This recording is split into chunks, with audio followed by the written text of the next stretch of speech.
But in the rare case you lose your diamond, we'll replace it. At Shane Company, your engagement ring purchase isn't just a one-time transaction. We're here to be your jeweler for life, because a friend always has your back. Come by to learn more in store or visit shaneco.com. Shane Company, your friend and jeweler. If you're a pro, you know you need paint and primer fast, and the Home Depot has you covered with same-day or next-day deliveries so you can stay on site and on schedule. Get high-quality Behr paints and Kills primers delivered right to your job site. And with the Home Depot app, reordering is faster than ever. Just pick your paint, track your order, and get your go-to color in no time. No delays, no extra trips, just the paint and primer you need when you need it. The Home Depot. How pros get more done. Limitations may apply. Not available in all markets. See store for details. Is the crew on their way so we can fire up the grill? Cabrito, arrachera. They're gonna love it. Better go with birria and carne en su jugo. Classic Jalisco dishes with tradition. That seasoning is great, but northern Mexican-style meat speaks for itself. Let's make both. Deal. And to boost the flavor, ice-cold Pepsi. Its sweetness pairs perfectly. And to go with it, flour tortillas. And corn ones too. Hey, carne asada deserves Pepsi. Superstar Car Wash, the car wash with superpowers. Sign up for a free car wash today. That's right, totally free for a limited time. Because we love what makes you shine. See website for details. AM 1060 KDUS Tempe Phoenix and KSLX HD2 Scottsdale Phoenix.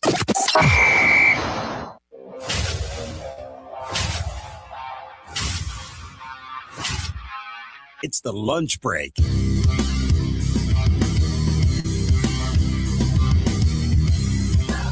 That's right. We start another week here on the program. It's the Monday edition of the lunch break right here. KDUS AM 1060.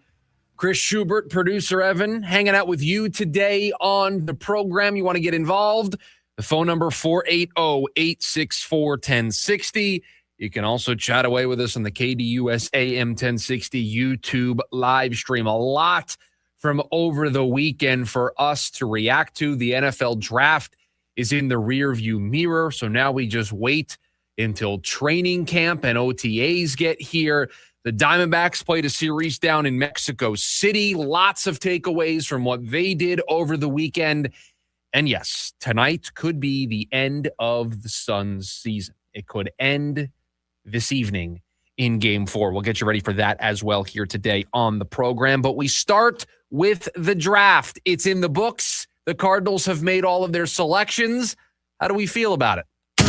Time for our top story of the day. It's the Daily Special. There's always this kind of sadness that comes over me when the NFL draft is in the rearview mirror. Just of how much fun there is in the lead up to it. A full college football season. Then you have the Senior Bowl. You have the Combine. You have all of the rumors.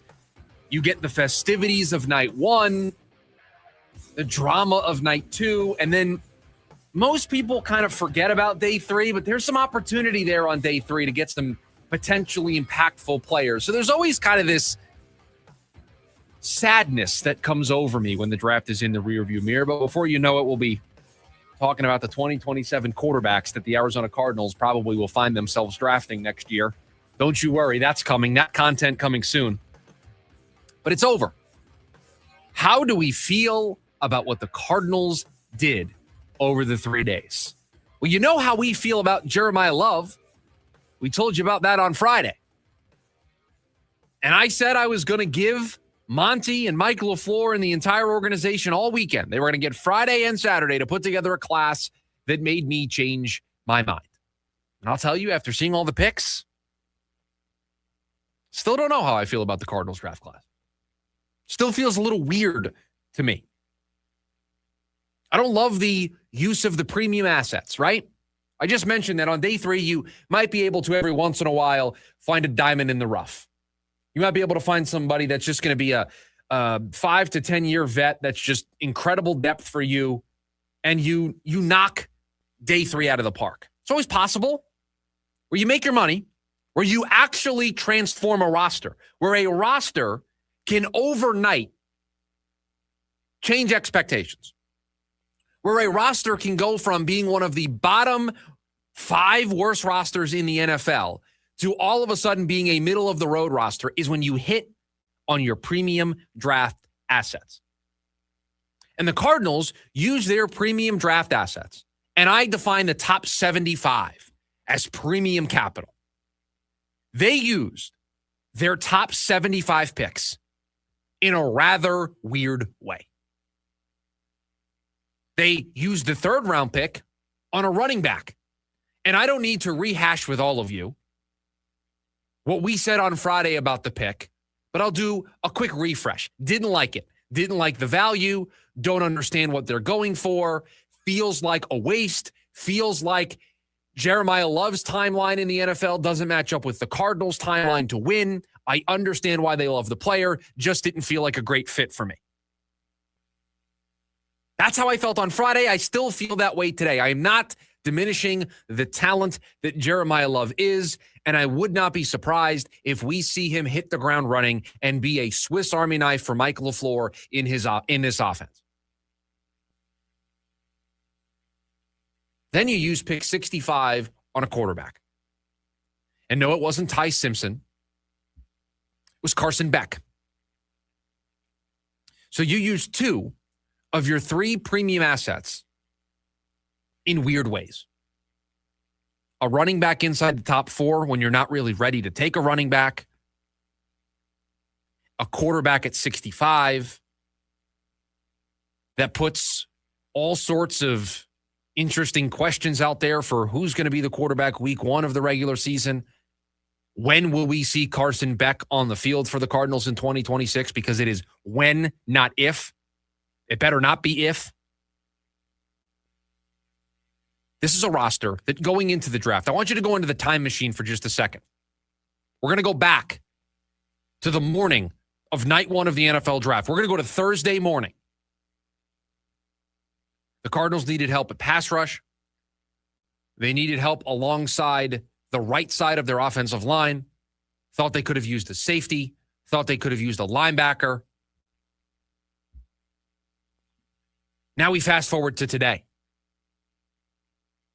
Have they addressed any of those needs? Now, I'll give them credit. The Chase Besantis pick at the start of round 2, at the start of night 2, was the perfect pick. They took the perfect player in the perfect spot.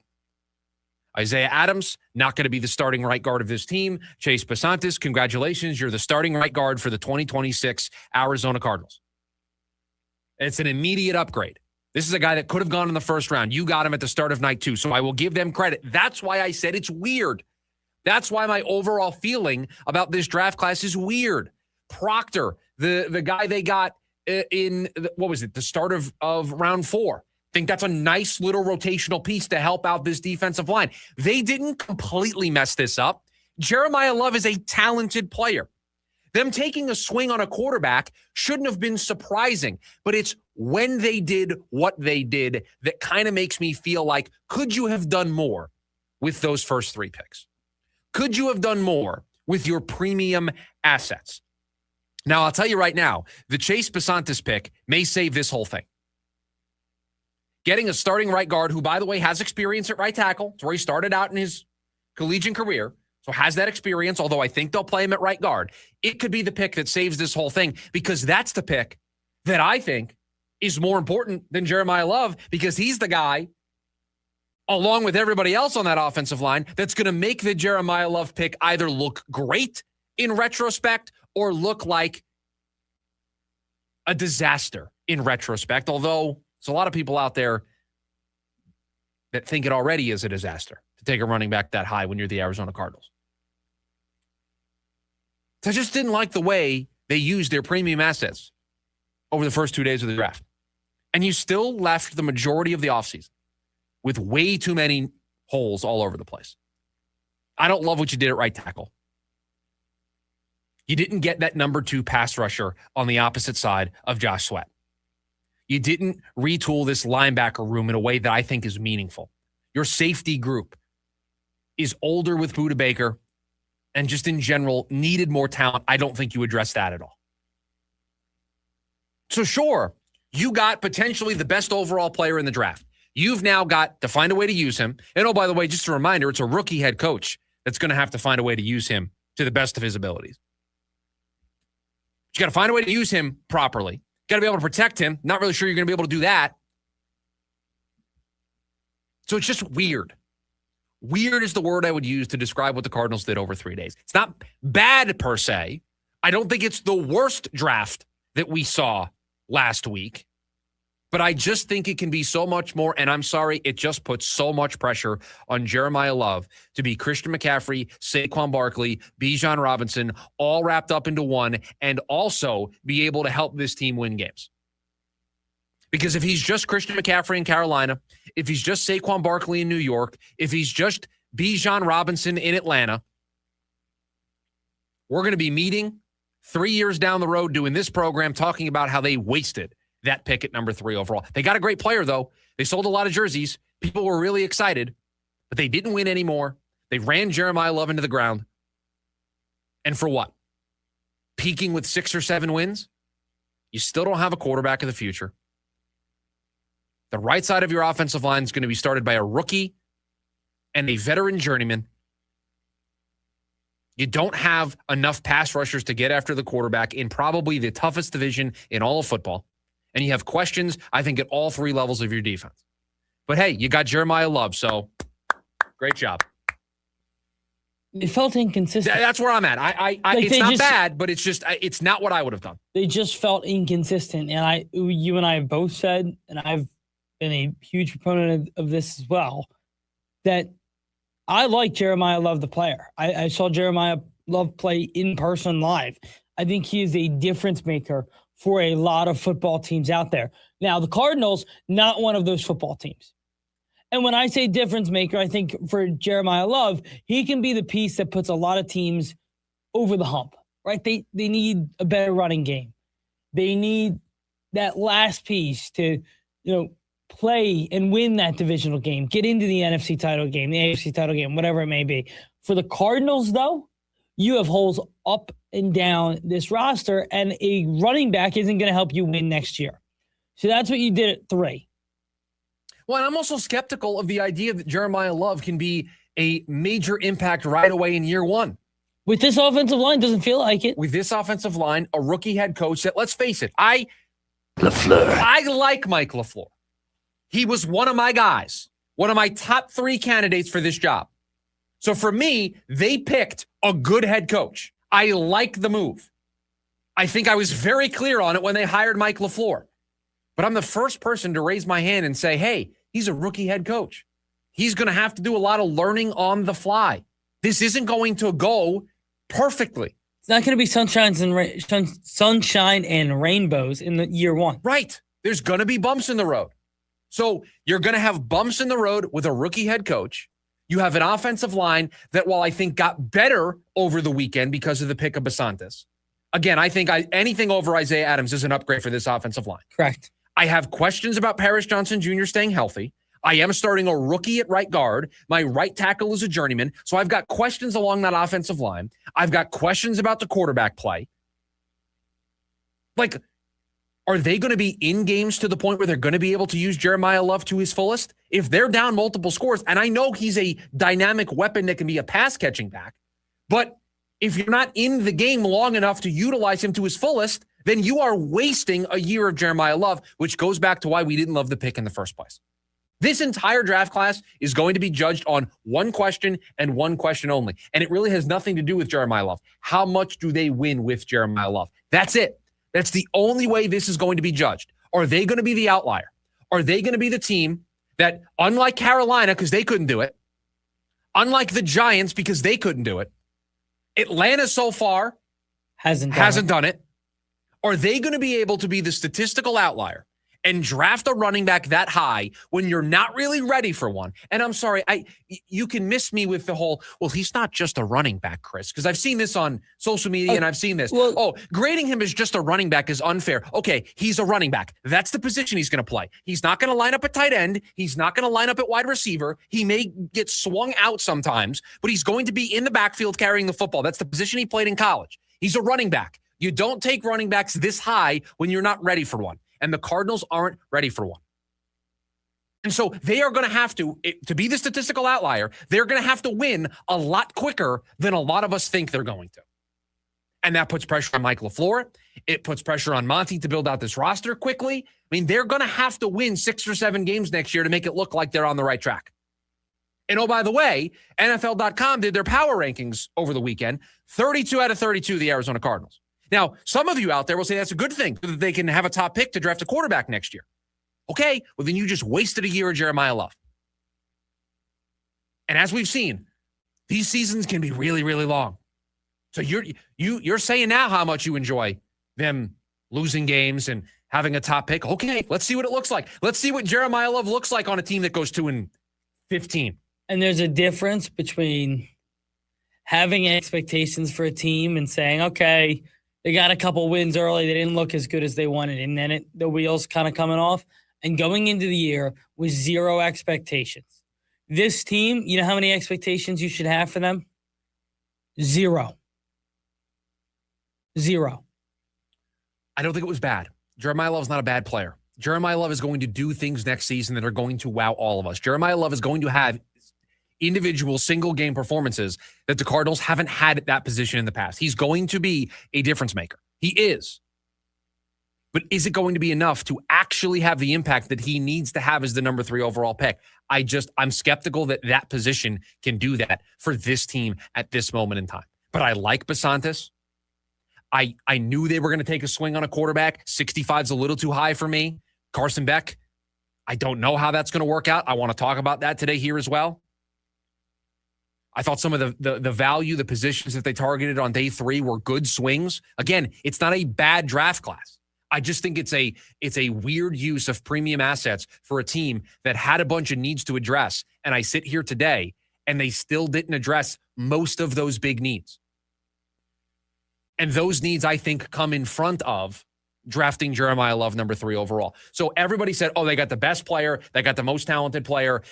You can't fault them for doing it. Everybody who talks about positional value all the time decided to throw caution to the wind about Jeremiah Love because he's just this special player.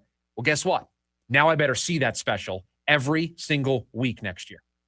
Do we think that's going to happen with this group, with this roster, with a rookie head coach? It feels like you are setting up Jeremiah Love for failure.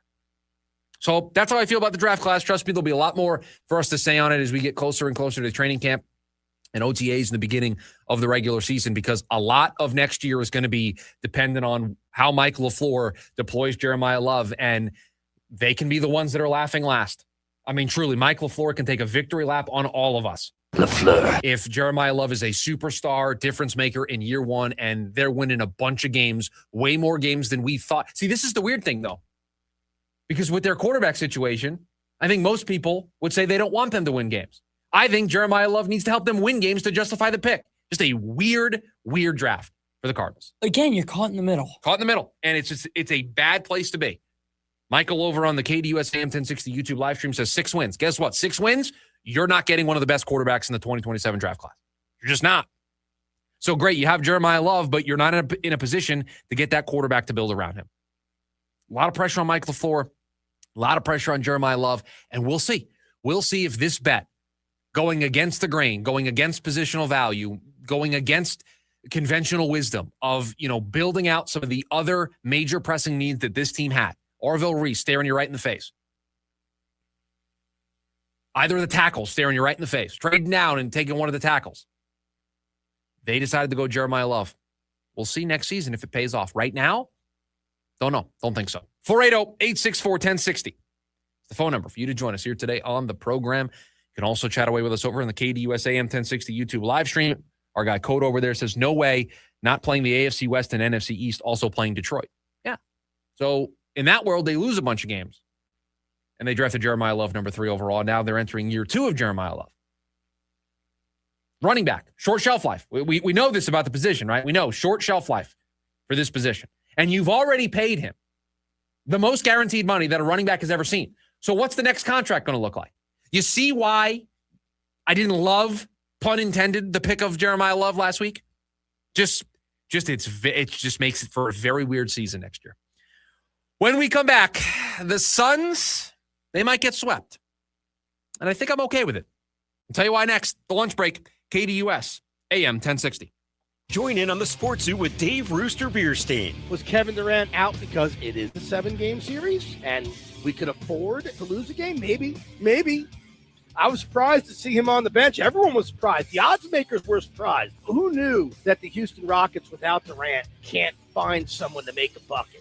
You know, Sengun's a very good player, and in years past, he might have been the guy to try and carry the load, but it didn't look good at all for the Rockets without KD. Live weekdays from 5 to 6 p.m. Foreigner, celebrating 50 years. You're as cold as ice. 5 decades of hit songs. Come alive on one stage. Foreigner. Sunday, October 18th, Talking Stick Resort. Tickets on sale now at TalkingStickResort.com. All the hits on one stage. Foreigner, celebrating 50 years, live. Hi, I'm John Ray, your friend and jeweler at Shane Company. Getting engaged? So friends, listen up. Shane Company engagement rings are protected with our all-inclusive free lifetime warranty. We stand behind the same quality we've offered since 1929. Our rings are crafted to last. It's why our warranty is the only one that protects your center stone. We also cover repairs, resizings, cleanings, and so much more. That's money you keep for you and your family, because a friend always has your back. Shane Company, your friend and jeweler. When I scraped my car in the parking garage, I was worried that it could be a long process to take care of it. Like a landscaper's first day trimming a hedge maze. I have definitely already been here. Now, was it left, right, or right, left? Well, maybe I'll cut a path out and find my way back later. But it wasn't like that. I filed a claim in under 2 minutes on the Geico app, and they handled it from there. It was taken care of almost as quickly as it happened. It feels good to get help quick. It feels good to Geico. Casino Arizona is uniquely Arizona. Feel at home with the Valley's one true locals casino, from the welcoming, friendly smiles to the slot win high five celebrations. Picture yourself with the coolest cast at our blackjack tables. Dine like a rock star at our buffet or Choya Steakhouse, where even the steaks are famous. Want to stack up rewards while having fun at your favorite casino? Join Salt River Rewards, and the excitement keeps rising with every return visit. Casino Arizona, uniquely Arizona. You must be 21 years of age or older. Gambling problem? Call 1-800-NEXT-STEP.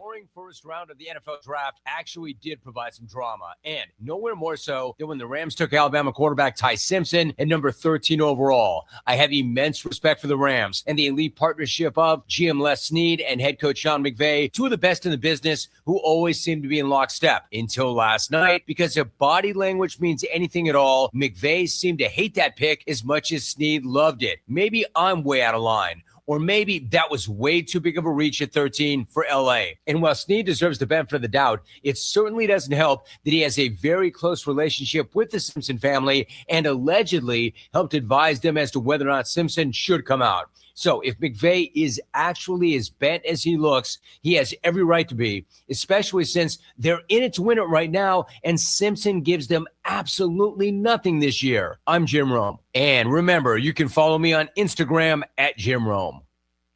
Jim Rome here. How do I reward Janet as the best mother ever on Mother's Day? Well, with the best gift ever, Aura frames. Your photos actually look like real prints, and there are fun interactions, and then you can frame instantly from anywhere, plus smart photo cropping. Absolutely amazing. Save on gifts that moms love at auraframes.com, and for a limited time, get $25 off the Carver mat frame with code ROME, R-O-M-E. Support the show by mentioning the Jim Rome Show at checkout. Terms and conditions do apply. auraframes.com, code ROME.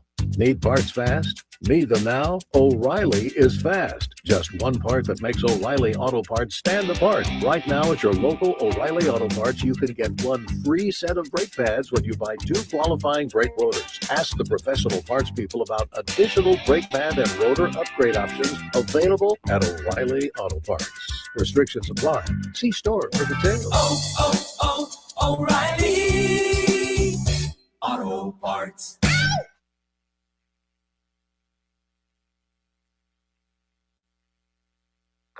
ASU weekend baseball happening over on KAZG 1440. Join the Sun Devils on the diamond this Friday as they travel to Florida to take on UCF. Head coach Philippe Bloomquist is ready to start off May baseball with a road win. Join the voice of the Sun Devils, Tim Healy, on the call live. It's game 1 between ASU and the University of Central Florida. Pregame at 2:45 p.m. and first pitch at 3 over on KAZG 1440.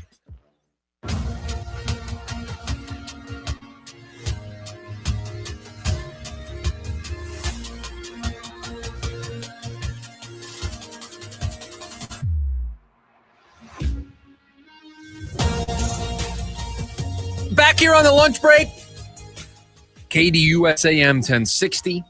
It's Chris Schubert, producer Evans on the other side of the glass. And tonight might be the end of the road. Tonight at 6:30, the Phoenix Suns will take on the Oklahoma City Thunder, down 3-0 in the series, game 4. And this could be the end. Tonight could be the end of the Suns season. And I will tell you that I've kind of come to terms with tonight being the end of the Suns season. I mean, let's face it. In the 3 games of this series, they have not looked remotely close to being able to pick off a game against Oklahoma City. They haven't looked remotely close to being able to drag this series out and force Oklahoma City to, win in 6 or win in 7. I mean, they have not looked like a team that's capable of winning one game. They have not looked roster-wise in a position to keep up with Oklahoma City. The injuries have taken their toll on Phoenix. The adjustments have not been there, and even if they were there, I don't know if they are the types of adjustments that could get the Suns back into this series. So I have accepted, producer Evan. Sometimes you have to come to terms with it. You have to get to that place of acceptance, right? It's one of the 7 stages of grief. I believe that's stage 3. No, that's stage 7. I think well, we can just look at this. The 7 stages of grief. Shock, denial, anger, bargaining, depression, acceptance with hope, and processing. Were we ever really in a state of shock with this team? I don't think so. Yeah. Denial. Anger. Oh, there have been times I was angry this season. Bargaining, for sure. I don't know if we ever got to the depression stage, but acceptance with hope, a gradual process of coming to terms with the loss and finding the ability to move forward, where memories may begin to bring comfort rather than just pain. And you know what? That's where I want to go.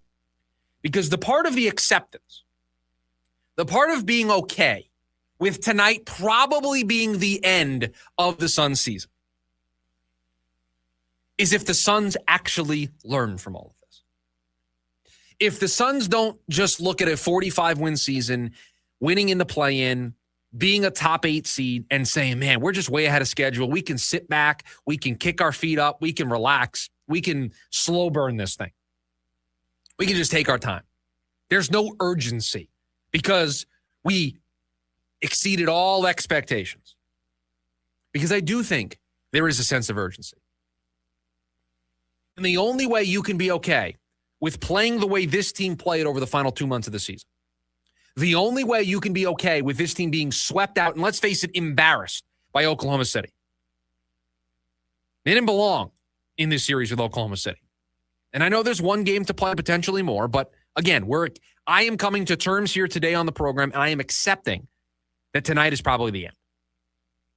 And I'm okay with it if it serves a larger purpose. I'm okay with it if the entire organization grows from this experience.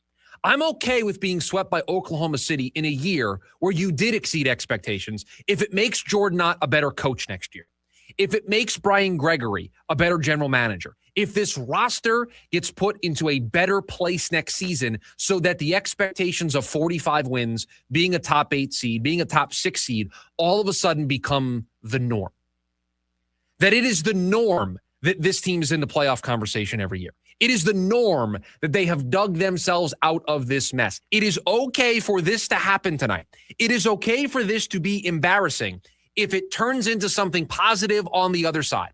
If everybody involved takes from this failure, because it is being swept, being embarrassed, losing that first playing game to Portland, the way they played over the last month and a half was not good. They've got to take something from it. They've got to learn from it. If we are talking next April about the Suns being the same team, doing the same thing with the same issues, then it isn't worth it. Then I can't accept them wasting a 45-win season. I can't accept them wasting being back into the postseason, which with rosters way more talented than this, they were unable to do. You have to be able to learn something from it. And this is the takeaway I want everybody to have today. If there's one thing you take away from me accepting that the Phoenix Suns are probably going to get swept tonight, it's this. This roster must. This roster needs to. This roster should look very different at the start of next season. You learn from this. You learned from being swept. You learned from being a quick exit in the postseason. You learned from the wall that you hit with a month and a half to go in the regular season. Then this roster doesn't have those flaws on it next year. And I know the Suns don't have a ton of cap space. I know the Suns don't have a ton of draft capital. I know.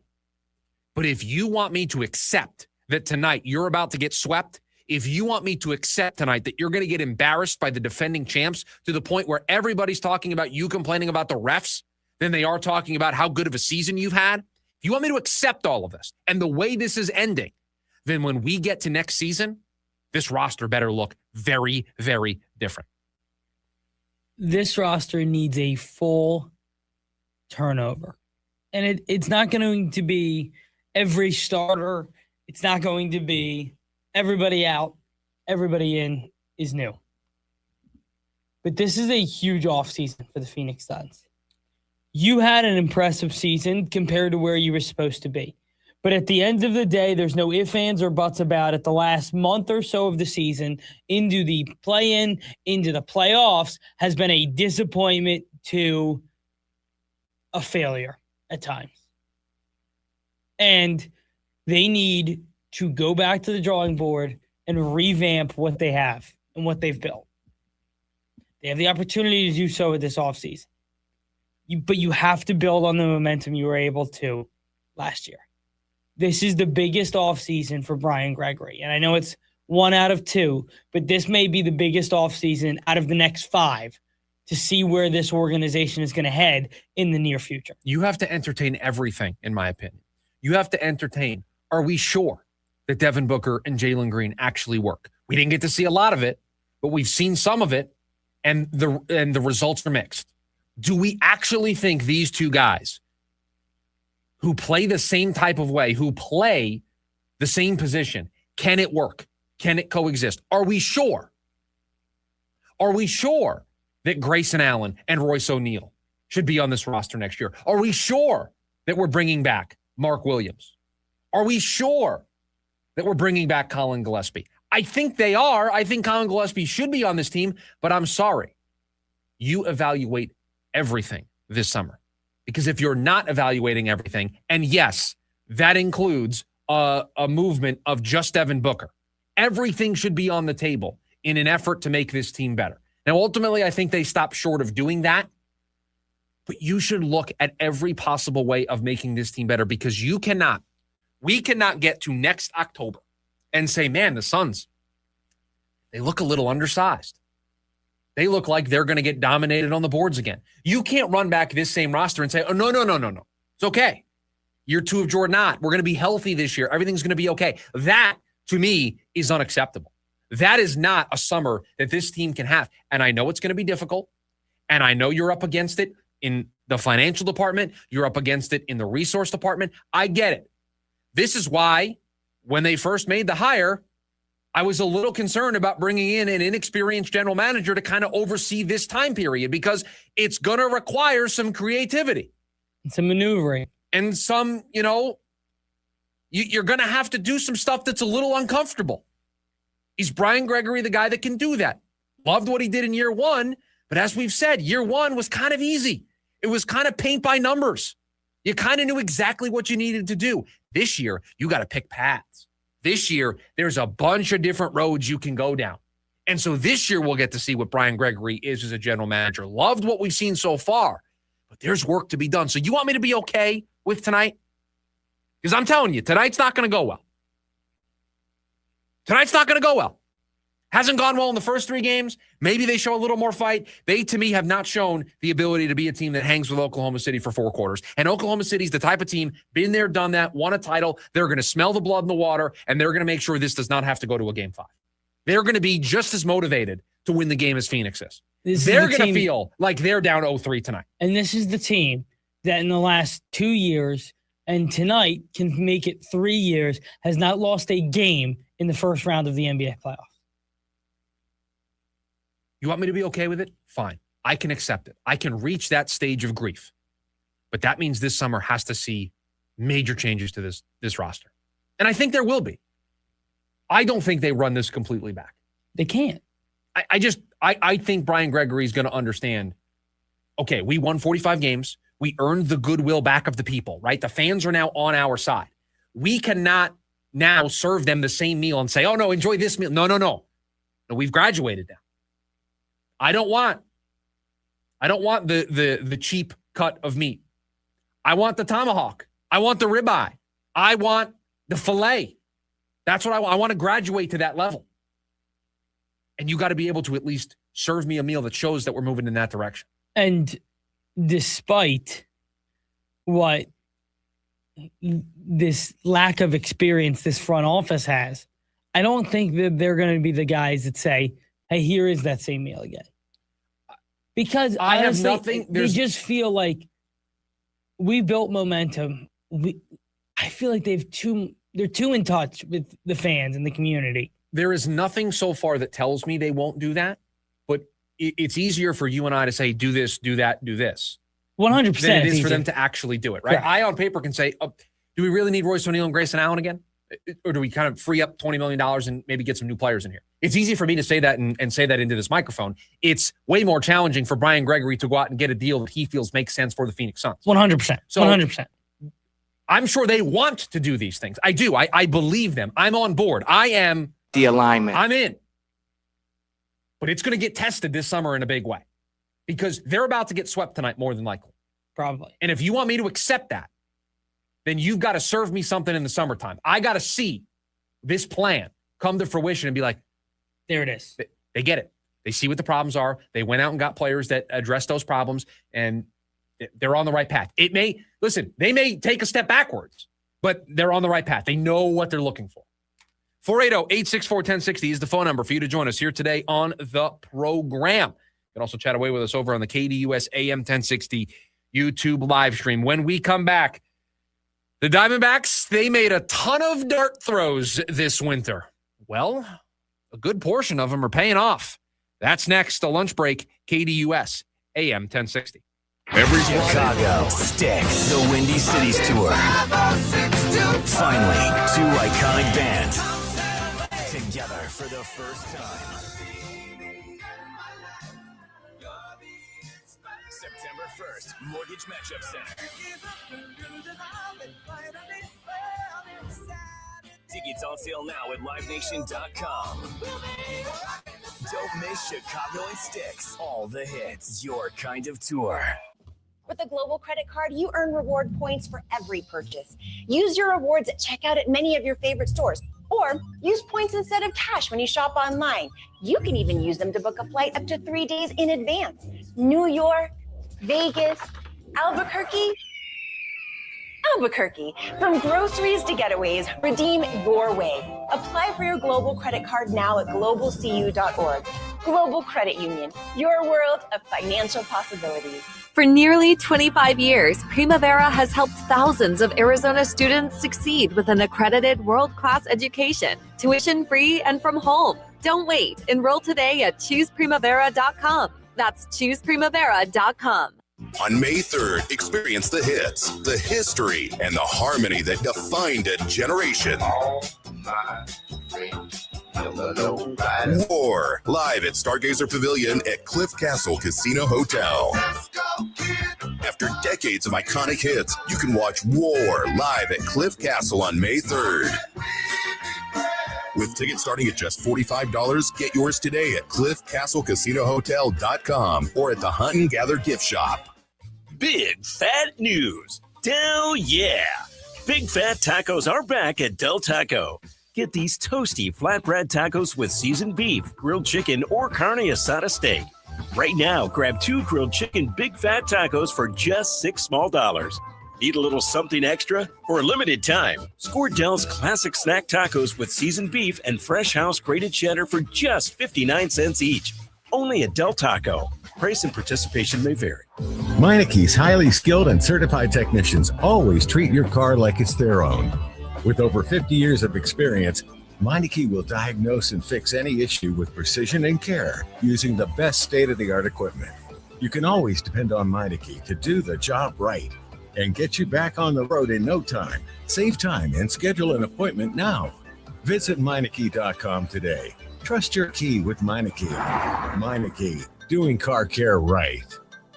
AAA membership travels with you in any car, whether driver or passenger. It's 24/7 expert help with towing, battery, and branch services across the valley. Join AAA for less than $6 a month and add loved ones for half off. Call or visit your local branch today. The Dan Patrick Show. Tom Izzo, Michigan State head basketball coach. I've had more than a couple job offers in the NBA and looked at one last year with Phoenix, and my former player, Matt Ispia. And that was hard. That was a hard thing to turn down because, number one, I kind of wanted to go with him. Wait, so they offered you the head coaching job? Well, we talked seriously about it. Let's say that. Weekdays, 6 to 9 a.m. on KDUS AM 1060.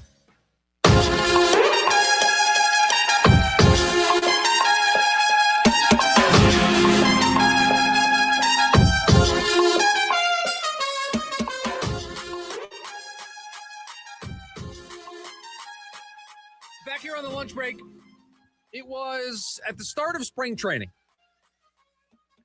We talked about the pathway for the Diamondbacks to be successful.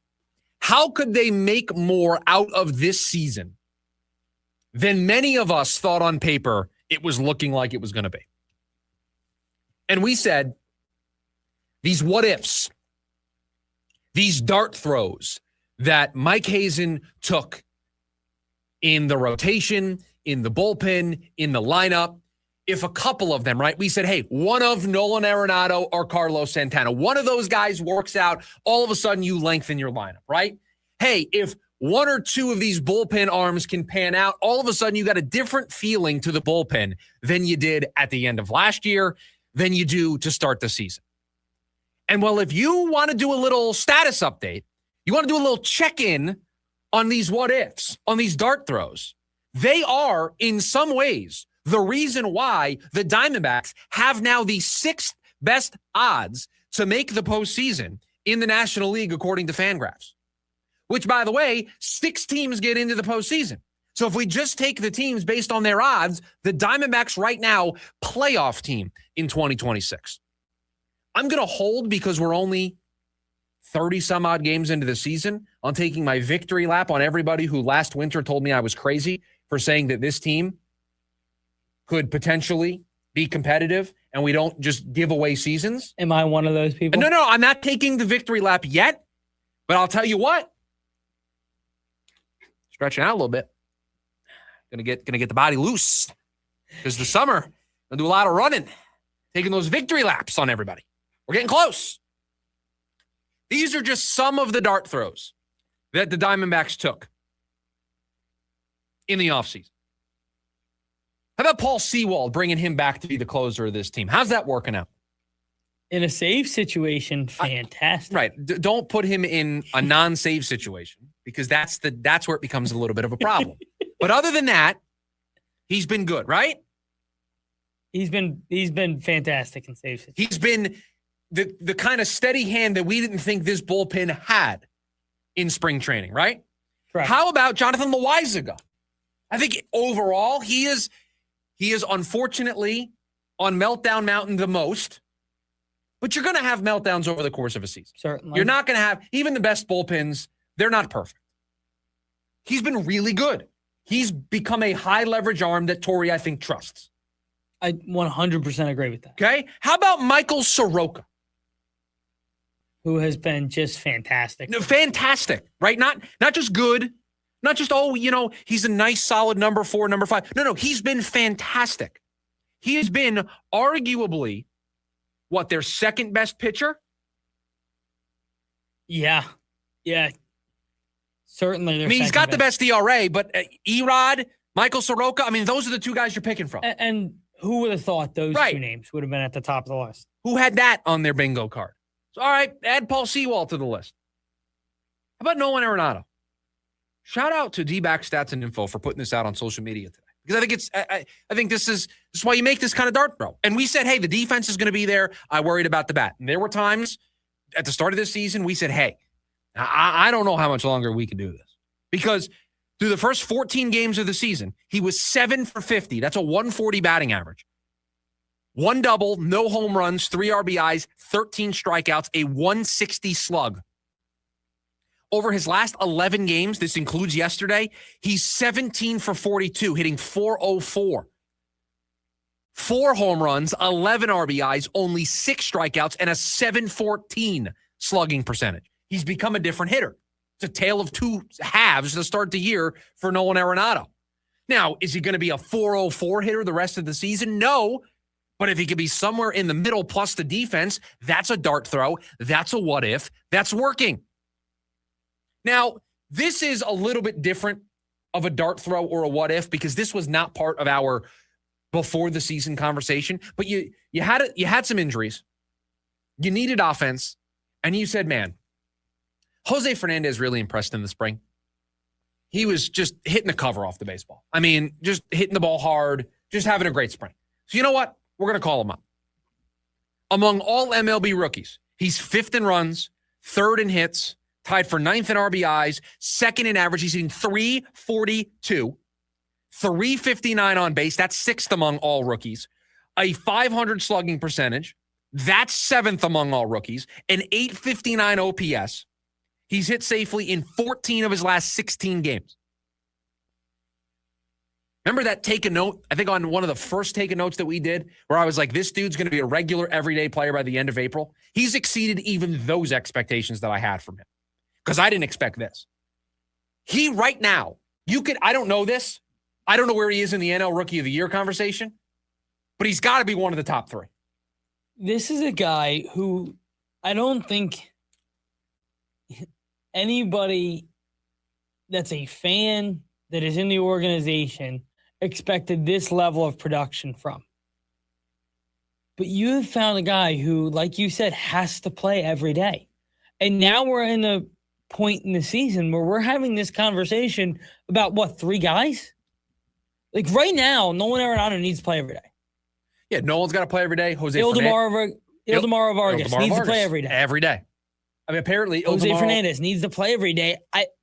Obviously, Cattell, you're going to play Perdomo every day. Apparently, Ildemaro Vargas is Babe Ruth this year.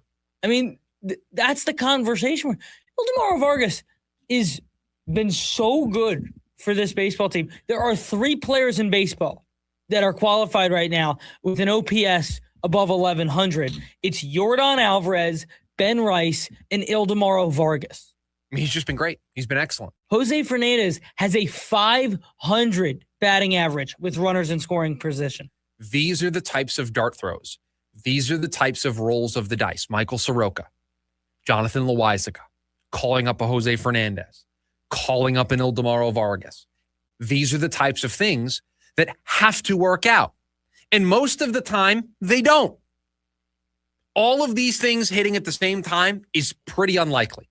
But it is the thing that is keeping the Diamondbacks afloat. They got Lourdes Gurriel back. They kept it afloat until he could come back way sooner than any of us thought. Now they've got to keep it afloat until Corbin Burns can come back, until AJ Puck can come back, until Justin Martinez can come back. They just need to keep it afloat. And so far, they're not just keeping it afloat, they're thriving. Jose Fernandez, as far as betting odds, is 11th in Rookie of the Year. I think there's some value there. Currently, you can get him at plus 60,000.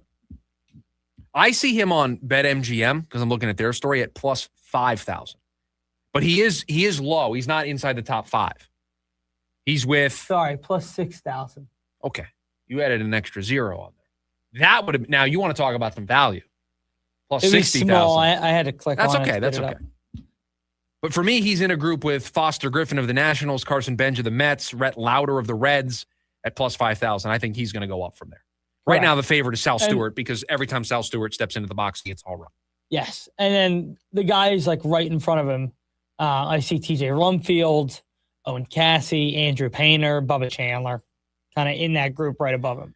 So you're hitting on all the dart throws, and it is keeping this season not just afloat, but it is putting the Diamondbacks in a position for this to be a season that I don't know if many of us expected. I know there are people on this program who thought that they could be relevant, and they're more than just relevant right now. They're thriving. 480-864-1060 is the phone number for you to join us here today on the program. You can also chat away with us, the KDUS AM 1060 YouTube live stream. When we come back, the Cardinals, they left the draft with one major question unanswered.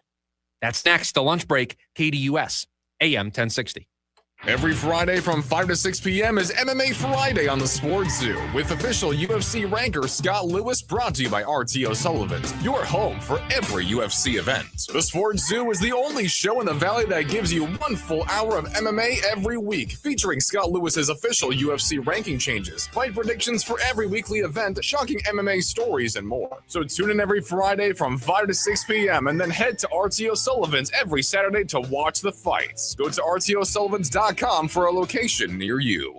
Life can change in an instant. If you're hurt in a car, truck, or motorcycle accident, everything can feel overwhelming. The pain, the stress, and the uncertainty of what comes next. You don't have to go through it alone. The attorneys at Sweet James understand the physical, emotional, and financial impact an accident can have. They're here to help you navigate the legal process and pursue the compensation you may be entitled to under the law. When you call Sweet James, you're connecting with a team of attorneys experienced in handling serious injury cases. Their work is driven by preparation, advocacy, and a genuine commitment to helping clients seek accountability and justice. Every case is different, and outcomes depend on the specific facts involved. If you've been injured in an accident, call the attorneys at Sweet James for your free case review. They handle everything for you so you can focus on healing. That's the Sweet James advantage. Help available 24/7. If you've been injured, call Sweet James for a free case review. Hablamos Español. 800-900-0000. SweetJames.com. This advertisement is paid for by Sweet James LLP. Responsible attorney, Bobby Tick-Heavy. Offices in California. No guarantee of results. The Avett Brothers and Mike Patton present Avett Patton performing live at Arizona Financial Theater, May 12th.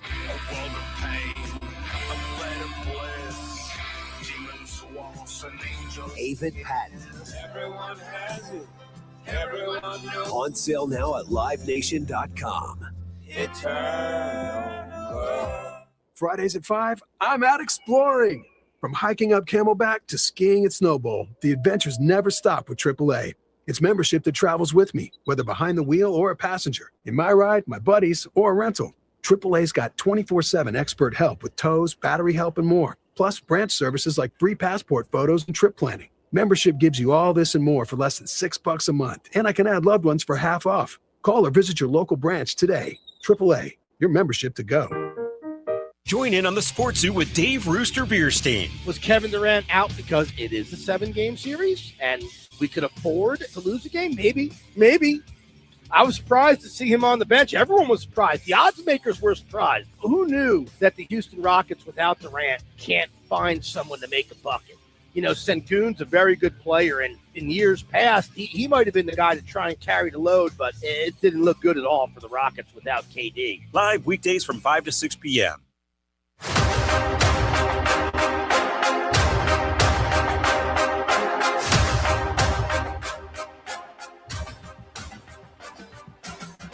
Wrap it up, hour number 1 here at the lunch break. I got to tell you, we're getting the week off to a good start. I feel fired up today on the show. I got to tell you, I felt like we were at Monday this morning. In the morning meeting, it was hectic. It was a little crazy. It was not our typical morning meeting. We had a little bit of an incident with a chair that broke. And it was a NASCAR-style pit crew in my office attempting to fix the chair. Chair is fixed? The chair's fixed, but it was a Herculean effort. It was. It wasn't the fastest pit stop. No. We got in the history of racing. There's going to be some tape that we're going to break down afterwards of where things went wrong. I mean, there were people that were running back and forth to get different tools, different Allen wrenches. We couldn't get the size of the Allen wrench. It was so the morning meeting was a little weird. And normally when the morning meeting doesn't flow the way it normally does for us, I worry about the show. An hour in, we're doing great. We're doing great. And I got to tell you, it doesn't feel like a Monday, which is always a good sign. Well, then what does it feel like to you? Does it feel like just like a Wednesday? Yeah, it feels like a Wednesday. It feels like we're in the middle of the week. Yeah, it's. John says too many people over the wall. Yeah, we had way too many cooks in the kitchen. I mean, we had 2 people that were just like hovering, they were like I guess managing the project. It was, and I originally was like, hey, just give me the stuff, I'll do it. I went to ask for the stuff, and it turned into just an entire pit crew. Just making a change. I was one of the hoverers. You were one of the hoverers. You were one of the 3. I was just sitting behind my desk, letting everybody do what they were doing, getting ready for the show. But it was a little chaotic, a little hectic to get us ready here for the Monday edition of the show. Appreciate you hanging out with us. The phone number is 480-864-1060 if you want to get involved today on the show. Draft's over, and the Cardinals left, I think, one burning question. ESPN gave one burning question for all 32 franchises, and I couldn't agree more with the one that they had selected for the Cardinals. Who's starting at right tackle? For the moment, it's going to be Elijah Wilkerson because he's who they brought in free agency, and he's going to be number 1 on the depth chart. But do you feel good about that, right? Do you feel good now about the right side of your offensive line being a rookie right guard in Chase Pasantas and Elijah Wilkerson, journeyman, starting at right tackle? Does that make you feel good about the state of an offensive line that needs to protect Jacoby Brissett or Gardner Minshew or Carson Beck, and an offensive line that is going to play a major role in dictating whether or not the Cardinals made the right selection at number 3 overall? Because they've got to be able to protect Jeremiah Love. They've got to be able to open up holes for him to be the special player that he is. And I hope that isn't lost on everybody listening to the show, that I like Jeremiah Love as a player. I think he's a very special player. I just worry that the Cardinals aren't going to be able to maximize what he does because of the state of the rest of their roster, because of the state of their offensive line, because of the state of their rookie coaching staff needing to kind of learn on the fly. You got Mike LaFleur that's going to learn by failing. He's going to learn by doing here in year 1. And maybe everything goes the way that it's supposed to, and I look foolish for suggesting otherwise. But the right side of the offensive line, even with Chase Pasantas, which is my favorite pick that the Cardinals made in the draft, it's my favorite pick. Even with him in there, he is a rookie. He's going to go through some growing pains. And then Elijah Wilkerson, a journeyman right tackle. Do you feel good about that right side of the offensive line? And on the left side, you've got Isaac Samalu, who's going to have to learn some new teammates, learn a new system. You got Paris Johnson Jr., who has not been the epitome of health the last couple of years. And so it's just not a unit that you feel the strongest about. And it's the unit that I think you need to feel the strongest about for this draft to make sense. For what they did with their premium picks to make sense, that group has to be really good. And I just don't know if it will. Maybe there's somebody that shakes loose at right tackle that they get that's an upgrade, and Wilkerson becomes some high-profile depth. But right now it looks like Wilkerson's going to be the starting right tackle, and that worries me. It worries me that an entire offseason can go by, free agency and the draft. And I'm still worried about that position. And you drafted a running back number 3 overall. Just feels like that shouldn't be a sentence that we say about this team. Yet here we are. Hour number 1 of the program in the books. We're going to talk about the quarterback room and Carson Beck's role in it. We'll talk about the Diamondbacks, but it's buy or sell coming up next. Still lunch break. KDUS, AM 1060. AM 1060 KDUS Tempe, Phoenix, and KSLX HD2 Scottsdale, Phoenix.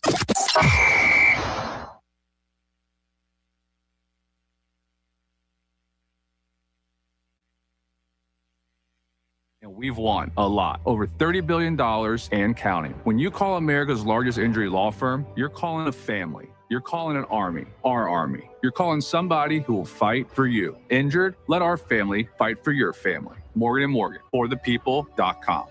Morgan & Morgan, forthepeople.com. Arizona lawyer will handle Arizona cases. Prior results do not guarantee a similar outcome.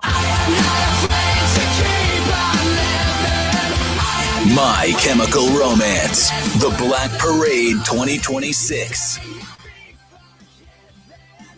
Live at Chase Field, September 6th, 2026. With special guest, Jimmy Eat World. Get tickets now at livenation.com. For more, visit mychemicalromance.com. Hello? Hey, sis. Got a sec? Yeah, what's up? Take a look at the picture I just sent you. I'm walking into Hellsburg and want to get Mom something special for Mother's Day. Yeah, she's done so much for us this year. Let's see. Diamond pendant. Oh, she'd love this. Great. I'll get this, which means you're in charge of flowers. Okay, deal. This Mother's Day, save up to 50% on timeless gifts for Mom. Shop at a store near you or at hellsburg.com. At CertaPro Painters, we know that a happy place comes in many colors, like ones that inspire a sense of wonder, or a new flavor that makes life just a little bit sweeter, or one to celebrate those moments that lift you to new heights, at home or at work. We'll make your happy place your own. CertaPro Painters. That's painting happy. Each CertaPro Painters business is independently owned and operated. Contractor license and registration information is available at CertaPro.com. Meineke always treats your car like it's their own. With over 50 years of experience, Meineke's certified technicians will diagnose and fix any issue with precision and care. Schedule an appointment at Meineke.com. Trust your key with Meineke. Meineke, doing car care right. Monument Valley? Check. Grand Canyon? Check. Sedona? Check. Camelback? Check. Think you've seen it all in Arizona? Well, if you haven't been fishing, you haven't seen a thing. From ponds and reservoirs to rivers and lakes, our state has no shortage of ways to cast a line for beginners and pros. And a fishing license is your passport to all of them. Get your license at azgfd.gov and discover a whole new way to see Arizona. AM 1060 KDUS Tempe Phoenix and KSLX HD2 Scottsdale Phoenix.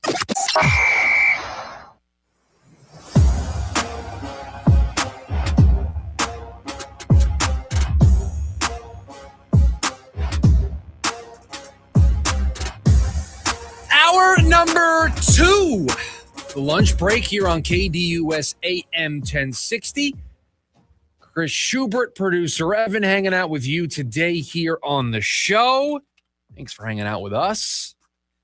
Nothing like the buy or sell after the NFL draft and when the Suns are facing elimination in the postseason. I mean, there's nothing like that edition. And the D-backs just played in Mexico City. I mean, nothing like it. The Cardinals, week one. I'm not ready here. Hold on. All right, I'm good now. You started the music, so I didn't typically look at that as he's ready. I did not have the other pot up to play my sound effects. The Cardinals, week one starter at right tackle, not currently on the roster. No, Wilkerson's the starter. He will be the starter. Whether or not that's the right decision, he's going to be the starter. They brought him in to be the stopgap at right tackle. Major League Baseball should play a series in Mexico City every year. It's just fun. We want to grow the game internationally. And the NFL plays a game down there. Now, I think the NFL takes this to an extreme that I don't want baseball to take it to. Although baseball plays, the series in Tokyo now. But, I mean, the NFL... They didn't do that this year, did they? No, they played. Did they? I don't think they did. It was Cubs-Dodgers, right, the first year? That was last year, last year, so I don't... And the first year is Seattle. Well, we hit the WBC, so I wonder if that's why they didn't do it. It's definitely why they didn't do it. But the NFL, I think, just takes this to an extreme where it's just like there's so much travel. We got a game in Australia this year. Like that's a lot of travel. I think that's too much, right? Baseball, I think this makes sense. Yeah. Because I think Mexico City could be an expansion team at some point in the future. And it's not that far. Really. No, the travel's not comparably. Right. It's not a albatross to travel there, right? It's not a burden. Especially for the teams they continue to pay. Now, you have to play at altitude. Which is a huge difference. you're at a higher altitude than Coors Field in a smaller field. But these two teams are pretty familiar with playing at altitude because they play as many times as they do at Coors. Of course. Right. I think that's a good point. I feel worse about the Cardinals after the draft. I feel worse. I don't feel worse. I can see a pathway for them to being great. If the coach is awesome, if he utilizes Love correctly, if this offensive line beats expectations. I think great is... If they get the quarterback in 2 years. I'm not saying next year, but I see the pathway to them getting out of this mess. I see it. Like, I can see the light at the end of the tunnel. It's just a long tunnel. Like, there's a lot to get there. It's a very long tunnel. But yes, I get what you're saying. But I don't feel worse. Do I love the Love pick at 3? No. I love the Basantis pick. I hate the Carson Beck pick at 65. I don't think I hate a pick more than I hate the Cardinals taking Carson Beck at 65. I'll tell you why in about 15 minutes. Look at that tease. That's professional. The Suns will have at least 3 new starters by game number 1 next year. What are you basing this on? Who started opening night last year? Yes. Or who averaged the 5 guys who averaged the most minutes per game? Because remember, they didn't have Jalen Green at the start of last year. I just want us who's going to start? I just want us to be working from the same set of parameters. That's all. Let's go most minutes. So who played them? Who were the 5 guys on the Suns that played the most minutes this year? Or we can say who they started in game 1 of the playoffs or the play-in. Okay, you want to do that? Yeah, but who are you missing in that? Grayson Allen? Is that it? Again, this is a hard thing to do because I'm going to do it this way. Who were the 5 guys that played the most minutes? Minutes per game. Devin Booker, Dylan Brooks, Grayson Allen, Colin Gillespie, Royce O'Neal, Jalen Green, Mark Williams. That's not going to work. Let me see lineups, please. Starting lineups. Which starting lineup did they use the most last year? Devin Booker, Dylan Brooks, Colin Gillespie, Royce O'Neal, Mark Williams is the lineup they used the most. Did you see 3 new starters? I can see 3 new starters in that lineup, yeah. I agree. I can see 3 new starters in Devin Booker, Colin Gillespie, Jalen Green, Oso Iguodala, Royce O'Neal, which is their second most used lineup. Yeah. Yeah, I mean, I think there's a lot of scenarios in which I see 3 new starters. I think there are 2 starters guaranteed on the 2026-27 Phoenix Suns. I think that's fair. I think it's Devin Booker, and I think it's Dylan Brooks. I think that might be it, though. Everything else I think is up for grabs. I don't think Mark Williams is back. I don't know if he is, but I could see him not. Unless they're in a spot where they feel like they have no other way. I mean, we talked about this. You don't love the way the center room sets up if you bring Mark Williams back. You don't love the way the center room looks if Mark Williams goes. Yeah. So yeah, it's the best way to put it. I think you can go either way. Yeah. I think teams will come calling about Jalen Green, and I think the Suns will listen. I think they should listen. And they should. The Lakers beating the Rockets. So wait a minute. I didn't declaratively. Oh, yes, you did. So what is the take? The Suns will have at least 3 new starters by game number 1 next year. I think there'll be 3 new starters. The Lakers beating the Rockets this series would be one of the more impressive LeBron moments given the circumstances.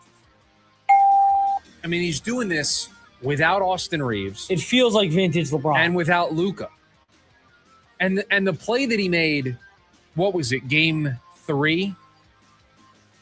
The defensive possession that led to the steal, Correct. that led to him knocking down the 3 that helped send it to overtime. Yeah. That's a 40-year-old man doing that. I know. Like I know he should not be able to do that. We're at one of those points where I think I feel like this happens quite a bit. But so one of the guys I live with was him and I were watching the game the other day. And he's like, I'm just at a point where in my entire life, I've never really been a LeBron guy. It's hard not to watch right now and be rooting for him. Of course. And I've always been a LeBron fan because I just feel like anybody my age, my generation didn't get Jordan. Like, I just feel like LeBron has been our guy. And I don't know, to watch him do this still at 40, I feel like he's winning people over now again in his career. Well, he had a bunch of people that were supporters of him in the beginning.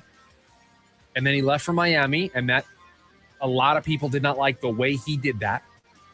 And then he went back to Cleveland and won a title that I think won him back over some fans. But then he went to LA. And if you're not a Lakers fan, you hate the Lakers. Like, it is LA versus everybody. They are a polarizing organization. But I think at this stage of his career, to be this impressive, I think people – and guess what? People are going to go through this same thing with Steph Curry. Yes. But yes, I would say this is one of the most impressive things he's done. Now, they got to be careful because they're playing with their food a little bit. Because if they lose this next game, the Houston comeback could be on the table. They're up, what, 3-1? They're up 3-1. They lost game 4. It's 3-1. If they lose game 5 and it's 3-2, Houston's going to feel like they've got it. But it looks like they could get Reeves back for game 5. That's what I saw, too. And then, any update on Luka? I would expect Luka in the next series if he's going to come back. Okay. I don't think he'll come back in this series. Okay. Jeremiah Love will finish top 3 in Rookie of the Year.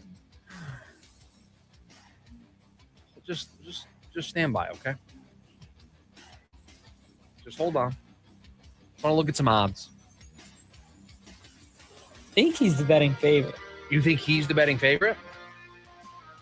I don't think he is. My guess would be Mendoza. Mendoza will. No, you look at this. Jeremiah Love. Score the point for producer Evan. Jeremiah Love, the betting favorite. Fernando Mendoza, plus 350. Carnell Tate, plus 500. Jordan Tyson, plus 600. Jadarian Price, plus 750. Makai Lemon, plus 950. Look at this. Carson Beck, plus 1,500. Kenyon Sadiq, plus 1,800. Omar Cooper, plus 1,800. They play on the same team. Denzel Boston, plus 2,500. Concepcion, plus 2,500. Ty Simpson, plus 3,500. Well, that's because he's not going to play a lot. That's what I was going to say. If you get a Stafford injury, though, you feel pretty good about it. Top 3? Is that what you asked me? Top 3, correct. Love it. That's great optimism there. Well, I mean, how about this? He better be. If he doesn't have a year, it's a failure. If he doesn't have a year next year, that's worthy of him being top 3 in the Rookie of the Year. Something went terribly wrong. Yeah, he probably got hurt. He got hurt, or the offense was just abysmal. Like LaFleur doesn't look like he knows what he's doing. It would have to be one of those two. Yeah, you would have to be in a position where he either got hurt or you didn't look any different from Drew Petzing's offense. Honestly, it would have to be a meltdown so severe. It goes to the catastrophic tier of meltdown mountain. I wonder how Drew Petzing's going to do in Detroit. He'll probably do great. I think it's going to be a train wreck. I mean, he's got a better quarterback than he had here in Arizona. Did we ever go for it? I feel like the Cardinals didn't go for it. Instead of Marv, he has Amon-Ra St. Brown. Very different play. He has Sam Laporta instead of Trey McBride. That's basically a wash. That's close enough to be a wash. He's got Jahmyr Gibbs. That's better than any running back he had. Jeremiah Love, he would have had. I'll take Jahmyr Gibbs, please. No, For next year, I'll take Jahmyr Gibbs. 100%. I think in 3 years, then we can start having the conversation. Right. Well, let's see what Love looks like next year. Mike Trout will finish top 5 in AL MVP voting.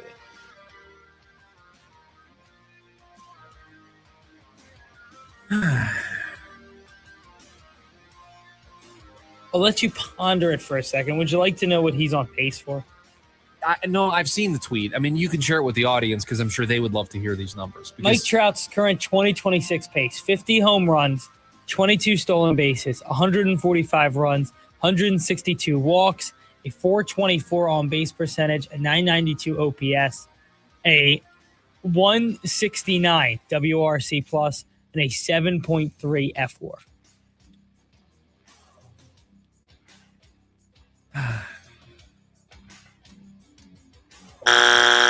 Oh, boo. I don't know if he's going to stay healthy. Don't say that. I mean, it's just, unfortunately, he's had a run of this the last couple of years of not being able to stay on the field. By the way, have you seen these Royals? The jerseys are great. Have you seen the hats for the Royals? For the City Connect? Yes. Just terrible. So now you're in on the jerseys. You were out on these jerseys. I like the jerseys. I'm doubling down on the hat. The hat is atrocious. You don't like the hat? Terrible. Terrible, you said. It could be the worst hat in Major League Baseball history. We got to stop with the fade. The fade never works. It never has. The Atlanta didn't look like a football team. The Jags with the helmets, those were kind of cool, but still terrible. And these are even worse.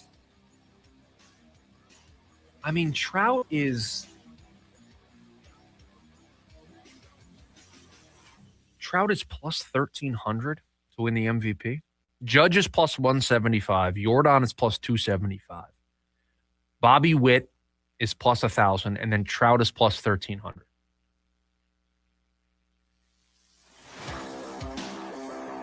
I just don't know. I don't think he's going to be able to pass Bobby Witt. Jordan's having a good year. Aaron Judge. I mean, Ben Rice isn't even on this list. Where's Ben Rice? And Ben Rice has been tremendous. Well, there's Ben Rice plus 2,800. You got to take that. I mean, Ben Rice is having just an awesome season. Last one for you. Okay. Are you ready? Sure. Ryan Thompson. That was a balk. You and I spent way too much time in the morning meeting today, in between the pit crews. I think it was a balk. Yes. I don't know how what he did could be deemed legal. I think it is deceiving the runner in every interpretation. I don't think he actually steps off, which you have to do, I think. I think he makes a motion home, which you're not allowed to do if you're going to, I think he takes 4 steps. So I think it's a travel. I think we're going the other way on a travel. I mean, there's just so much with it that when you look at it, it just feels like a balk. I completely think it's a balk. But there was zero level of anger from the Padres side. Tatis just accepted I couldn't believe it. Yeah, that's what I was going to say. I couldn't believe they didn't argue it at all. I texted a buddy who hadn't seen the clip. And I was like, "What? Can I get your thoughts on this?" And he goes, "Oh, that's absolutely a balk." I said, "Well, they didn't call it." He's like, "That's the definition of one." I said, "Yeah, I was very confused by it." I just don't understand. That's all I got for you. But that's I don't understand what a check swing is most of the time. And I love baseball. And nobody in baseball does. Right. Nobody knows what a check swing is. It's just kind of arbitrary. There are times where I'm like, "Oh, that dude definitely swung." And it's not one of those it's my team. Even my team, I'm like, "Oh, he swung." And then they just go down to the umpire's like, "Nah, I didn't swing." And I'm like, "All right, well, we're just watching 2 different sports right now." And I have no idea. Was it Wilmer Flores who got rung up? In a playoff game. That's how the Giants season ended. In what probably wasn't a swing. Absolutely not a swing. So I have no idea. No clue. No clue whatsoever. All right, there you have it. A little buy or sell here today on a Monday. You want to join us here today on the program? You can do so 480-864-1060. That's the phone number. You can also join us on the KDUS AM 1060 YouTube live stream. When we come back, they drafted one. So what's the plan at quarterback now? That's next, the lunch break, KDUS AM 1060. ASU weekend baseball happening over on KAZG 1440. Join the Sun Devils on the diamond this Friday as they travel to Florida to take on UCF. Head coach Willie Bloomquist is ready to start off May baseball with a road win. Join the voice of the Sun Devils, Tim Healy, on the call live. It's game 1 between ASU and the University of Central Florida. Pregame at 2:45 p.m. and first pitch at 3 over on KAZG 1440. The Psychedelic Furs are back, live. May 28th, 7:30 p.m. at the Celebrity Theater. The Psychedelic Furs. Playing all the hits with special guests. We Are Scientists. Tickets on sale now at celebritytheater.com. The Psychedelic Furs, brought to you by Danny Zalisco Presents. Hey, it's Phil Shaver with HomeSmart, and I want to buy your house. I'm a local investor that buys homes for cash all over Maricopa and Pinell County. I buy inherited homes, nice homes, rental homes, homes that are behind on mortgage payments, and I even buy ugly homes that need fixing. Also, are you looking to get closer to market value for your house? As a licensed realtor, I've been able to buy and sell thousands of homes. Since I'm local, you can call me directly on my cell phone, 480-409-9999. Again, that's 480-409-9999. I don't work for a big corporation or hedge fund, so I can only buy 3 to 5 homes per month. There are no fees involved, and you can pick your own close date. The best part is I buy homes as is, so you don't have to worry about doing any repairs. Again, you can call me directly at 480-409-9999, or you can go to my website, gosoldaz.com. That's gosoldaz.com. To 15-year-old Harper, buying an $80 vintage rock t-shirt is a great investment. To Harper's mom, this logic has a few holes in it. So she helped Harper open a Wells Fargo Clear Access banking account. With no overdraft fees and tools to track spending, Harper's learning, one heavy metal tee at a time. However you make money work, Wells Fargo can work with that. Terms apply. Visit wellsfargo.com/deposit disclosures for fees and details. Of professionalism is not optional. It's expected. You are the face of the franchise. Even as a backup, the job demands steadiness and the ability to avoid becoming a distraction. It's a simple formula, but one the league has reinforced repeatedly over the last 2 years. We've seen it impact draft stock in real time. Shedeur Sanders' pre-draft interviews and some of his off-the-field comments contributed to his slide. The offseason this year, a similar story unfolded with Diego Pavia. The Bandy standout went from a Heisman finalist undrafted, a surprising fall given his production in the SEC. At any other position, personality can be absorbed, even embraced. At quarterback, it's evaluated differently. The message from the NFL is clear. If you're not a can't-miss prospect, professionalism is not just valued, it's required. I'm Dan Patrick, and this is Above the Noise. 2 words, prostate exam. Relax. Screening starts with a simple finger-free blood test. Around 1 in 8 men in the United States will be diagnosed with prostate cancer in their lifetime. Prostate cancer can have over a 99% 5-year relative survival rate when caught at a localized or regional stage. If you're 40 or over and have a prostate, visit relaxitsabloodtest.com to see if a PSA blood test is right for you. Talk to your doctor about screening and the next steps. Sponsored by Novartis. When money's tight and you're behind, it can be tough to play catch up. But Liberty Mutual can help you make a comeback, a fourth quarter go-ahead drive, if you will. Liberty Mutual is clutch by customizing your car and home insurance to save you money, especially when you bundle. It's insurance built for real people with a team that works hard to help keep more of what matters most in your pocket, money. Liberty, liberty, liberty, liberty. Get a quote at libertymutual.com or with your local independent agent, libertymutual.com.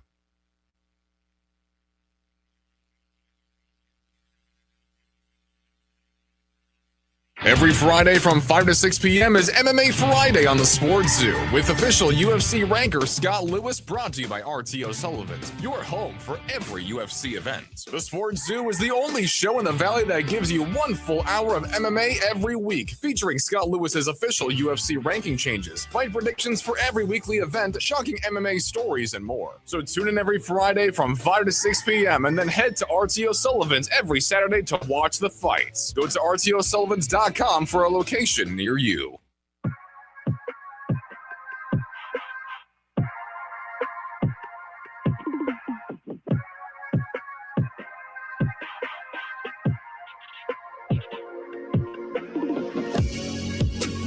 Back here on the lunch break, KDUS AM 1060.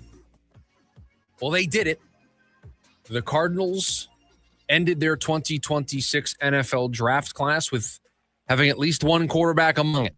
As with pick number 65, they selected quarterback out of Miami, Carson Beck, formerly of Georgia, transferred to Miami, and they took a swing. And I want to talk about the quarterback room. And I want to talk about what the plan is now and why, despite saying he's not really in competition to be QB1 and to be the starter on opening day, we are going to see Carson Beck play football for the Arizona Cardinals, or at least we should. What if we just took a shot? We're going to have to, okay? Trust me, Past Chris, we're going to have to take lots of shots with Carson Beck. He's going to have to play a lot in the second half of the season. But before we get to Carson Beck, let's talk about Jacoby Brissett. Because if you'll remember, before the draft, we were having a conversation about Jacoby Brissett wanting a contract extension. Jacoby Brissett wanted to be paid more like a starting quarterback and wanted the extension to match it. Wasn't showing up to voluntary offseason workouts because he wanted to be paid like the starter. The day after, the Cardinals came out and said, we're not naming a starter. We don't have a QB1. Gardner Minshew, Jacoby Brissett, and we took that as, oh man, they're doing it. They're going to do the Ty Simpson thing. This is just another piece of data. This is just another reason to put on the list. More proof that they are taking Ty Simpson. Well, they didn't end up doing that because the Rams did it at pick number 13, but they did take that swing with Carson Beck at pick number 65. So Jacoby wants a contract extension. I think he'll get that deal from the Cardinals. I think they will bump up his money this year. They may add on another year to the deal, so he's here for 2 seasons. And Jacoby Brissett will be made happy. And again, I don't know what that number is going to look like, but I don't think it's going to be towards the top end of the market. I don't think it's going to be towards, the $40 million range, the $30 million range. I think that he's making 9.5 right now with some incentives. They'll probably bump that up to $15, $18 million, and that's probably where Jacoby will sit before the season, would be my guess. But let's make something very clear with this new quarterback room that the Cardinals have. Carson Beck better play football this year for the Arizona Cardinals. Carson Beck better start multiple games for the Arizona Cardinals this season. And I don't say that because I think Carson Beck is the franchise quarterback of this team. I don't say that because I like Carson Beck as a prospect. I don't say that because I think Carson Beck gives the Cardinals the best chance to win. I don't say Carson Beck absolutely needs to play this season because of any of those things. I say that because if Carson Beck doesn't play a down of football for the Cardinals this season, if he does not make multiple starts for the Cardinals, then they wasted a premium asset. Now, I would argue I think they already wasted the premium asset. But can you imagine for just a second? Pick number 65. Producer Evan, I don't have the draft class in front of me, the draft board in front of me. You're going to have to tell me who was on the board in the picks right after 65 that could have made some sense for this Cardinals team. But instead of taking any of those players, you took a shot on a quarterback that ends up not playing for you. And in 2027, you're going to draft a quarterback. If Carson Beck doesn't see the field and you just roll with Jacoby Brissett and you just roll with Gardner Minshew, you're in the quarterback market. Whether you trade for somebody, whether you get somebody in free agency, or the more likely pathway, you draft somebody.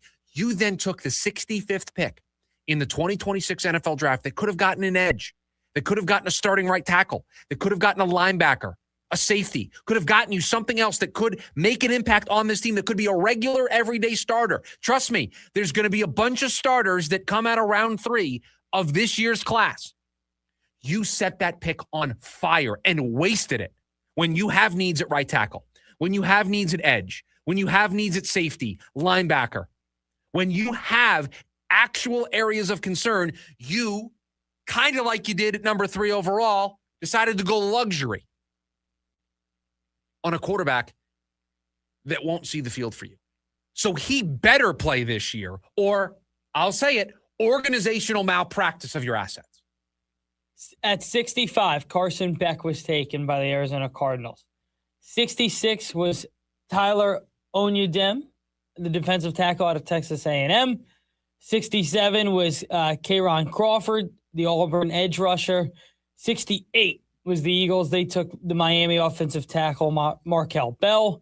Sam Roush, the Stanford tight end, went at 69. At 70 was Romello Height, the edge rusher from Texas Tech. 71, Antonio Williams, the Clemson wide receiver. 72nd, the 8th pick of the 3rd round, was Takario Davis from Washington. All right, stop there. Correct. There's some edges in there.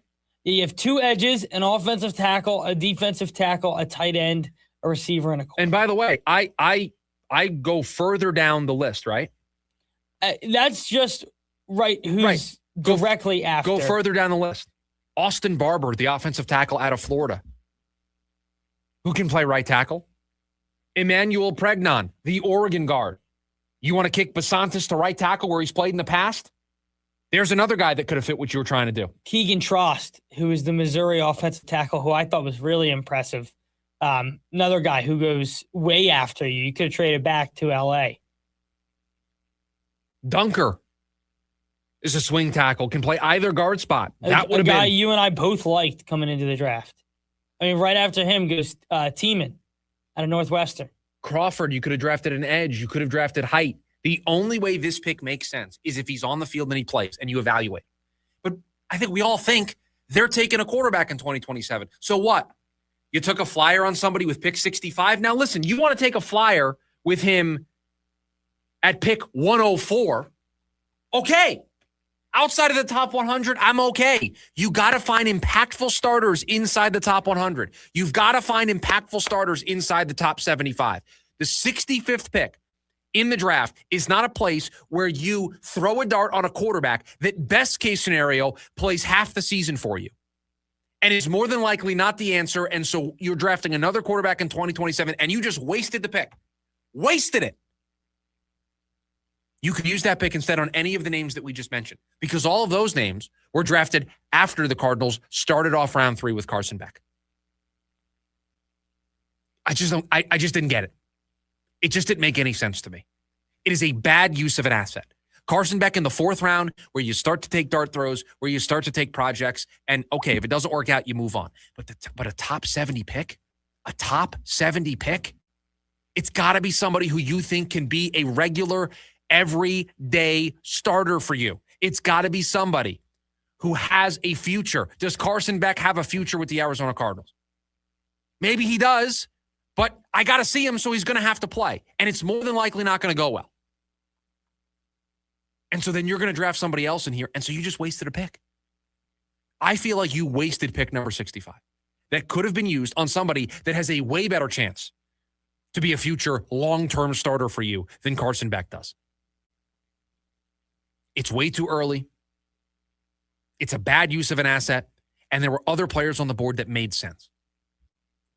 You want me to feel better about Jeremiah Love at 3? You take Basantis and then you take Barber. Boom. I got my new right side of the offensive line.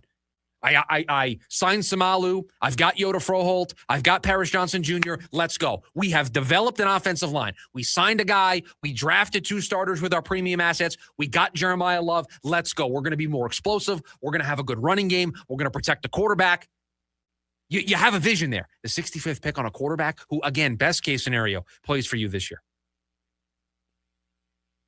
And they've already kind of said he's not in line for the competition. Monty said, we want to get him in the building.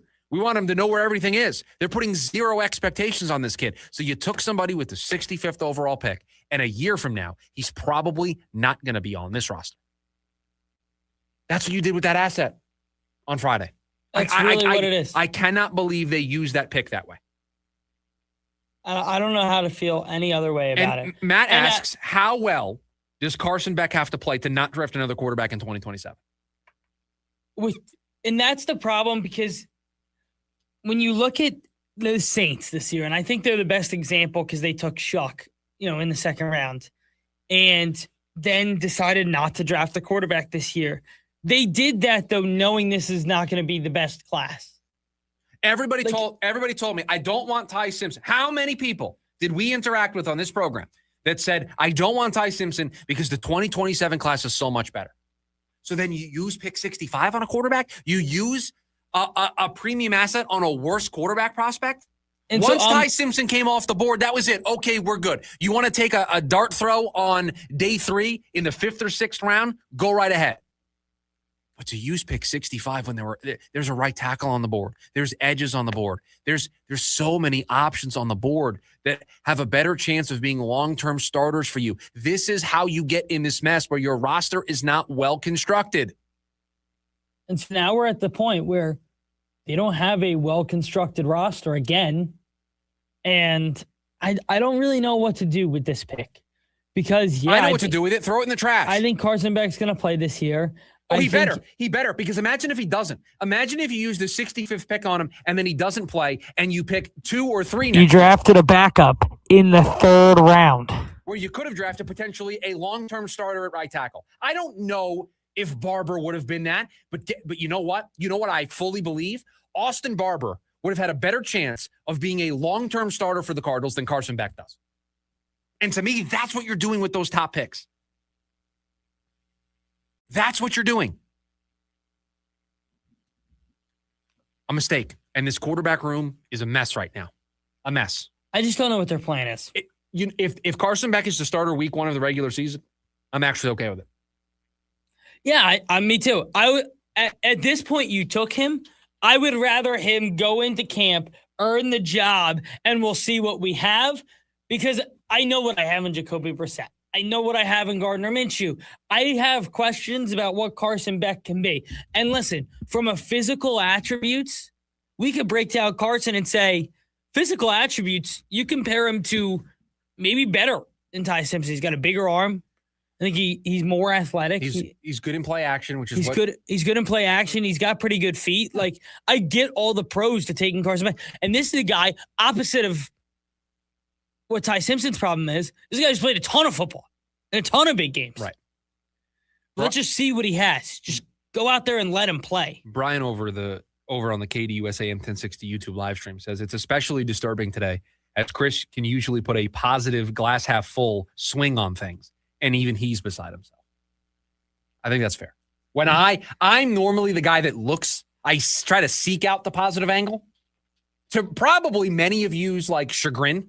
You probably hate that I do as much as I do. People do hate it, and you can tell in the YouTube chat some days. But I try to look for the positives. Because you have to. There is zero positive to using the 65th overall pick on Carson Beck. Other than if he works out. But in order to do that, doesn't he have to play like as much as humanly possible next year? And I don't think he's going to be the starter. And I think for you to really know, you have to start at least 10 games. Like, I need 10 games started. Okay. Can I get an impromptu buy or sell here about the number of games that he's going to play? Impromptu buy or sell here late in the program on a Monday. Carson Beck will start over 6.5 games this year.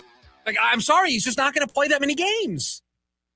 Now, if he does good, that gives us an evaluation point. But right now, do you think Monty, where I think he's under pressure to win, Mike LaFleur is going to want to win at the start, at least. He's going to want to get his era as a head coach off to a good start.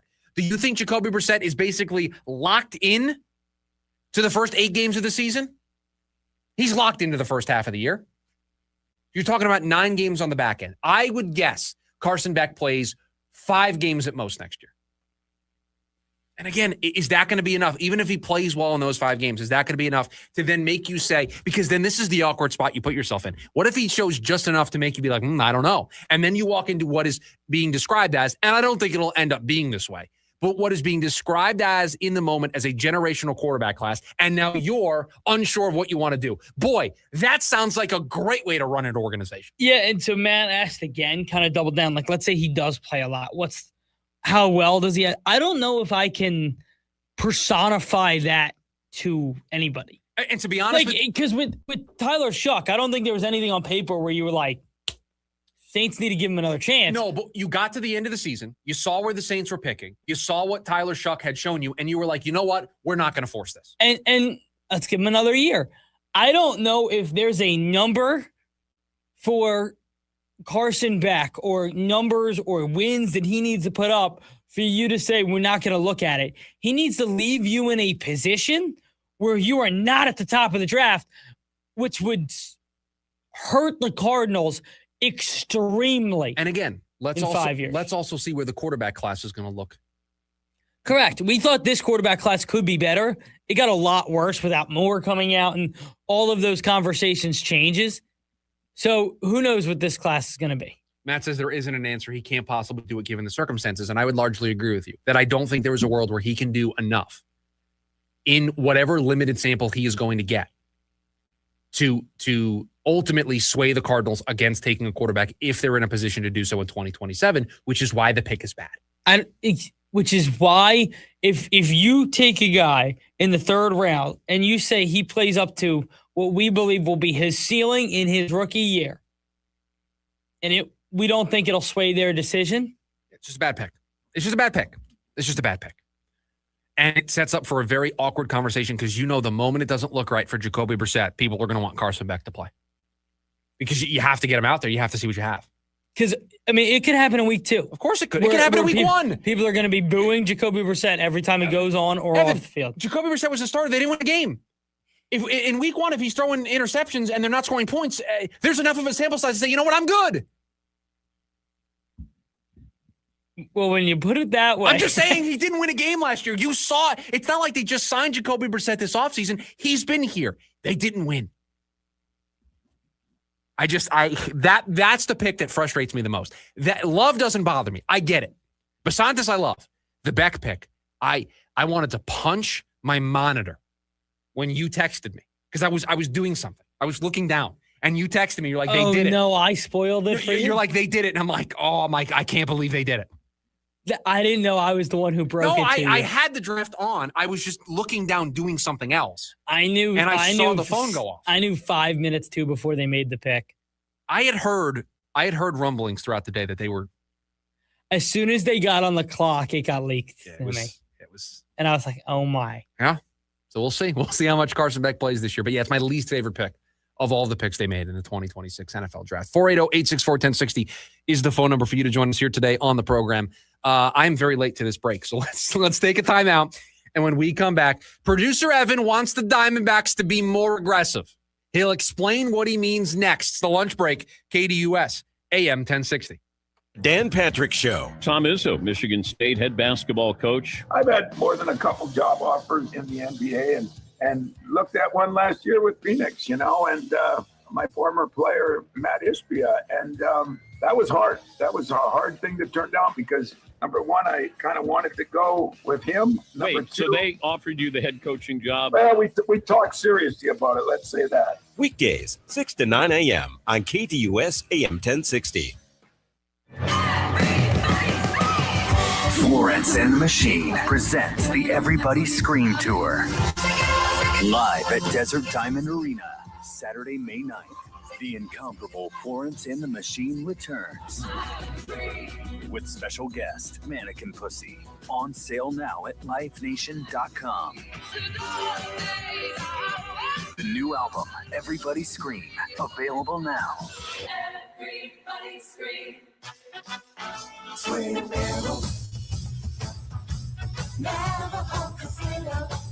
If you're a fan of any sport on the planet, college or pro, then we are right where you want to be. The place to come when you're gonna have too much fun. Real sports fans need a sports book powered by Hard Rock Bet. Follow the money line to Twin Arrows and too much fun. Twin Arrows. The best indoor tailgate party in Flagstaff with massive HD screens, cold drinks, game time food specials, and best service is at Arrow Sports Bar. After the game, get back in the game at craps, blackjack, and slots. Now that's too much fun. The place to come when you want to have too much fun. Gambling problem? Call 1-800-NEXT-STEP. Hey, I'm John Ray, your friend and jeweler at Shane Company. An engagement ring might be one of life's biggest purchases. That's why our rings come with an all-inclusive free lifetime warranty that gives you peace of mind without any fine print. How can we offer such an incredible warranty? We take pride in crafting our rings with care and stand behind our quality craftsmanship. After all, this is a family heirloom you'll own forever. Bring in your ring for cleaning, resizing, and repairs anytime you want. We'll make sure it's as sparkly and secure as the day you bought it, fixing prongs, replacing side stones, and so much more. This type of maintenance could cost you $2,000 or more somewhere else. Under our warranty, it's all free. We even protect your diamond. Other warranties don't. Our rings are crafted to last. But in the rare case you lose your diamond, we'll replace it. At Shane Company, your engagement ring purchase isn't just a one-time transaction. We're here to be your jeweler for life because a friend always has your back. Come by to learn more in store or visit shaneco.com. Shane Company, your friend and jeweler. If you're a pro, you know you need paint and primer fast, and the Home Depot has you covered with same-day or next-day deliveries so you can stay on site and on schedule. Get high-quality Behr paints and Kills primers delivered right to your job site. And with the Home Depot app, reordering is faster than ever. Just pick your paint, track your order, and get your go-to color in no time. No delays, no extra trips, just the paint and primer you need when you need it. The Home Depot, how pros get more done. Limitations may apply, not available in all markets. See store for details. Every Friday from 5 to 6 p.m. is MMA Friday on the Sports Zoo with official UFC ranker Scott Lewis, brought to you by RTO Sullivan's, your home for every UFC event. The Sports Zoo is the only show in the Valley that gives you 1 full hour of MMA every week, featuring Scott Lewis's official UFC ranking changes, fight predictions for every weekly event, shocking MMA stories, and more. So tune in every Friday from 5 to 6 p.m. and then head to RTO Sullivan's every Saturday to watch the fights. Go to RTOSullivans.com for a location near you.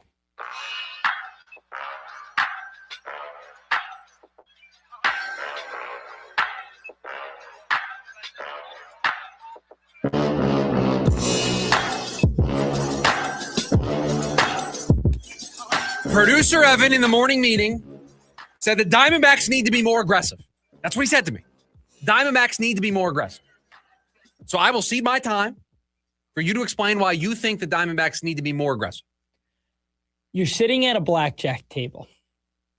You watch the hands go around. Okay, this is good. Face card. This is not the analogy used in the meeting, so I love where this is going. Face card. It goes around the table.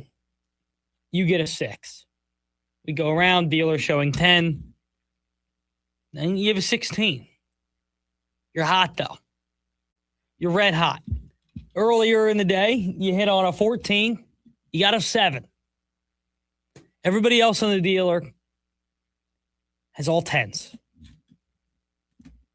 Do you hit? You stay aggressive. You stay hot. That's what this Diamondbacks team needs to do. You know what their form of hitting is right now? Getting Alek Thomas out of center field. So your take is it is time to remove Alek Thomas. You got Lourdes Gurriel back. You got Corbin Carroll out there in the outfield. It is time. I know Jordan Lawler's going to come back at some point, but it is time for Ryan Waldschmidt to be on this team. Your campaign is, hey, you called up Jose Fernandez. That worked out really well. You had an injury. You call up Ildemaro Vargas. That worked out really well. You've got a prospect that was doing well in spring. There were conversations about whether or not he was going to make the team coming out of camp. You now have a hole to fill on this roster. You need more offense. You're 15-12 right now.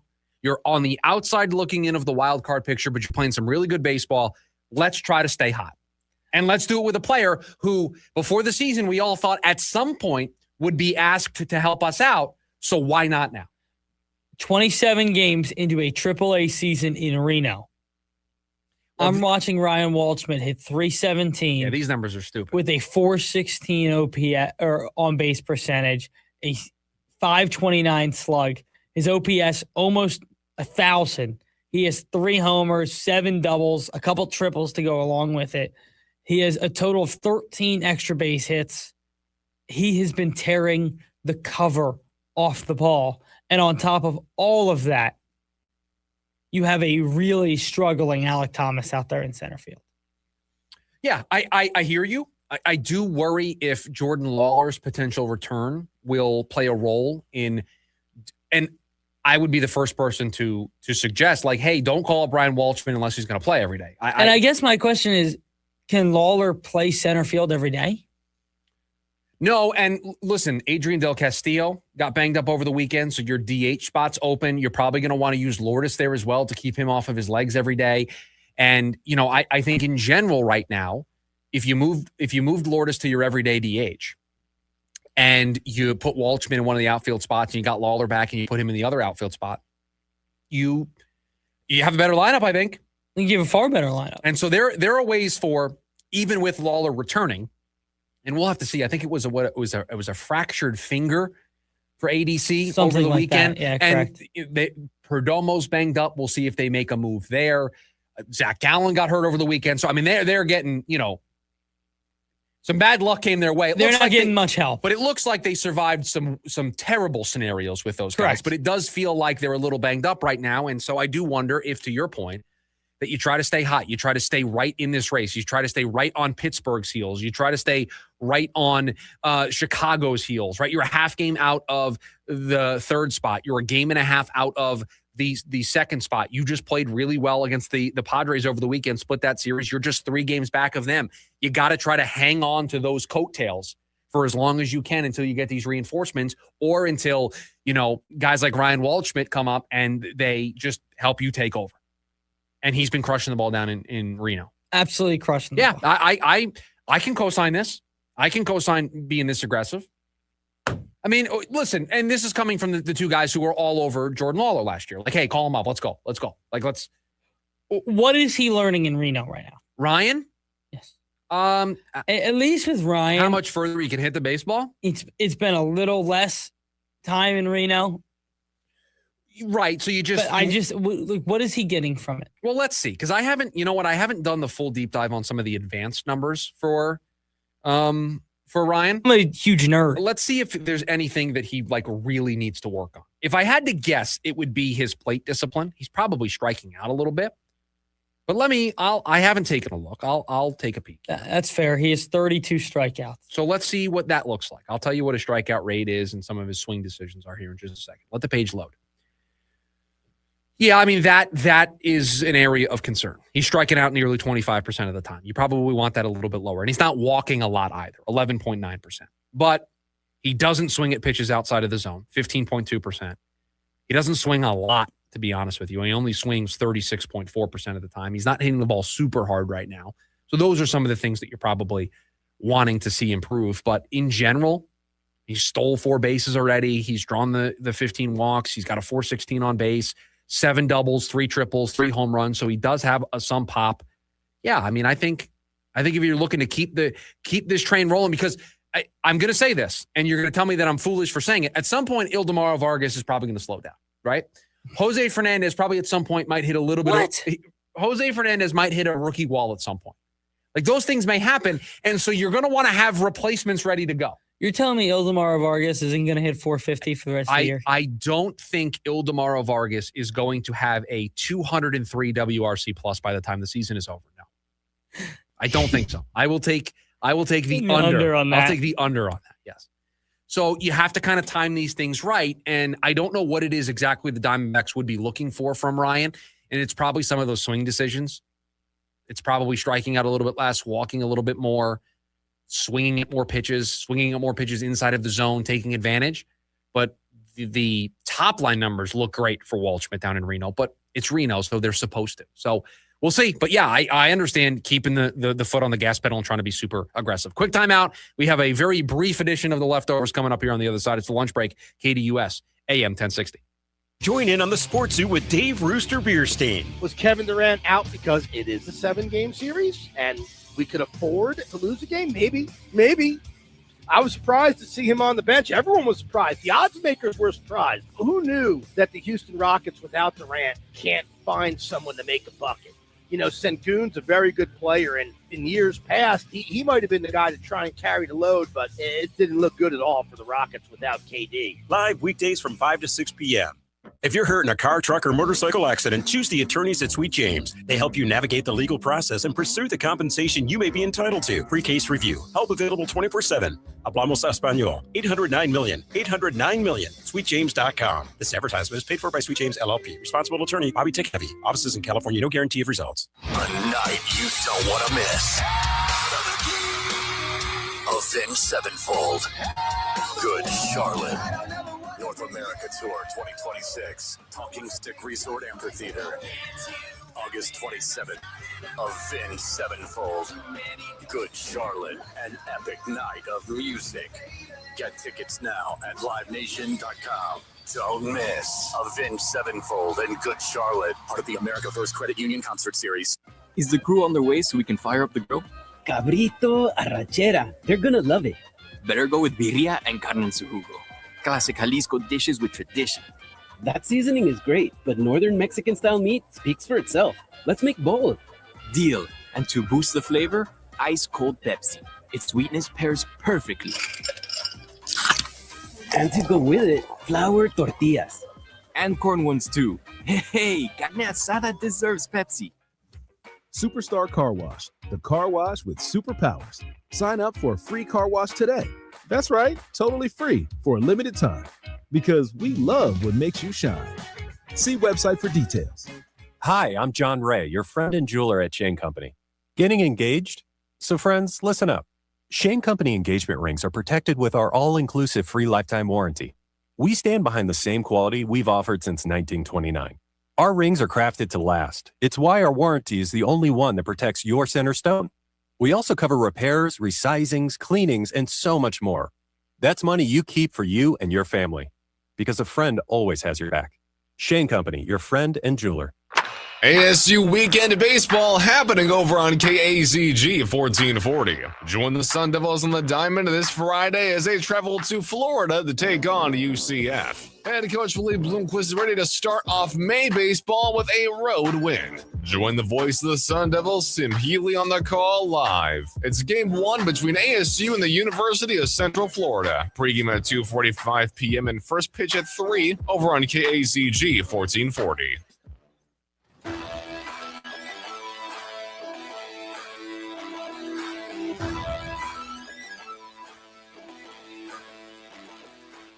All right, we messed up a little bit, producer Evan.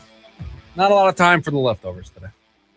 Yeah, I don't even know if I have time to get into a story, so I'm just going to tell you who's playing tonight. I have a bunch of stories, don't have a lot of time to get to them. Instead, here's what you can watch tonight. I love it. I love the pivot. Pistons Magic, they start at 5 p.m. local time. Pistons travel to Orlando. That series, Orlando 2-1 in game 4. I got to tell you, I watched a little bit of that series on Saturday before the Suns played. That Orlando team, man. They are good. They are really good. Yeah, they are really good. It feels like they play with such like tempo and energy, and they've just got Bane and Banchero. Like they are just, and Suggs, like they're a really good team. Thunder are here tonight. They're playing the Suns. Obviously, Thunder looking to close it out. It's okay. It's okay. You don't have to watch that one. We had fun. Just go into it tonight, just knowing that we had fun the whole ride. T-Wolves travel to Denver to try and close out the Nuggets. They have a 3-1 series lead. Boy, this is the ultimate jinx from us, isn't it? I mean, we said they didn't stand a chance. They've won 3 games since then. Jokic is getting into altercations. I mean, what is happening? I mean, they've completely got on his bad side, and they've mentally kind of taken him out of the series.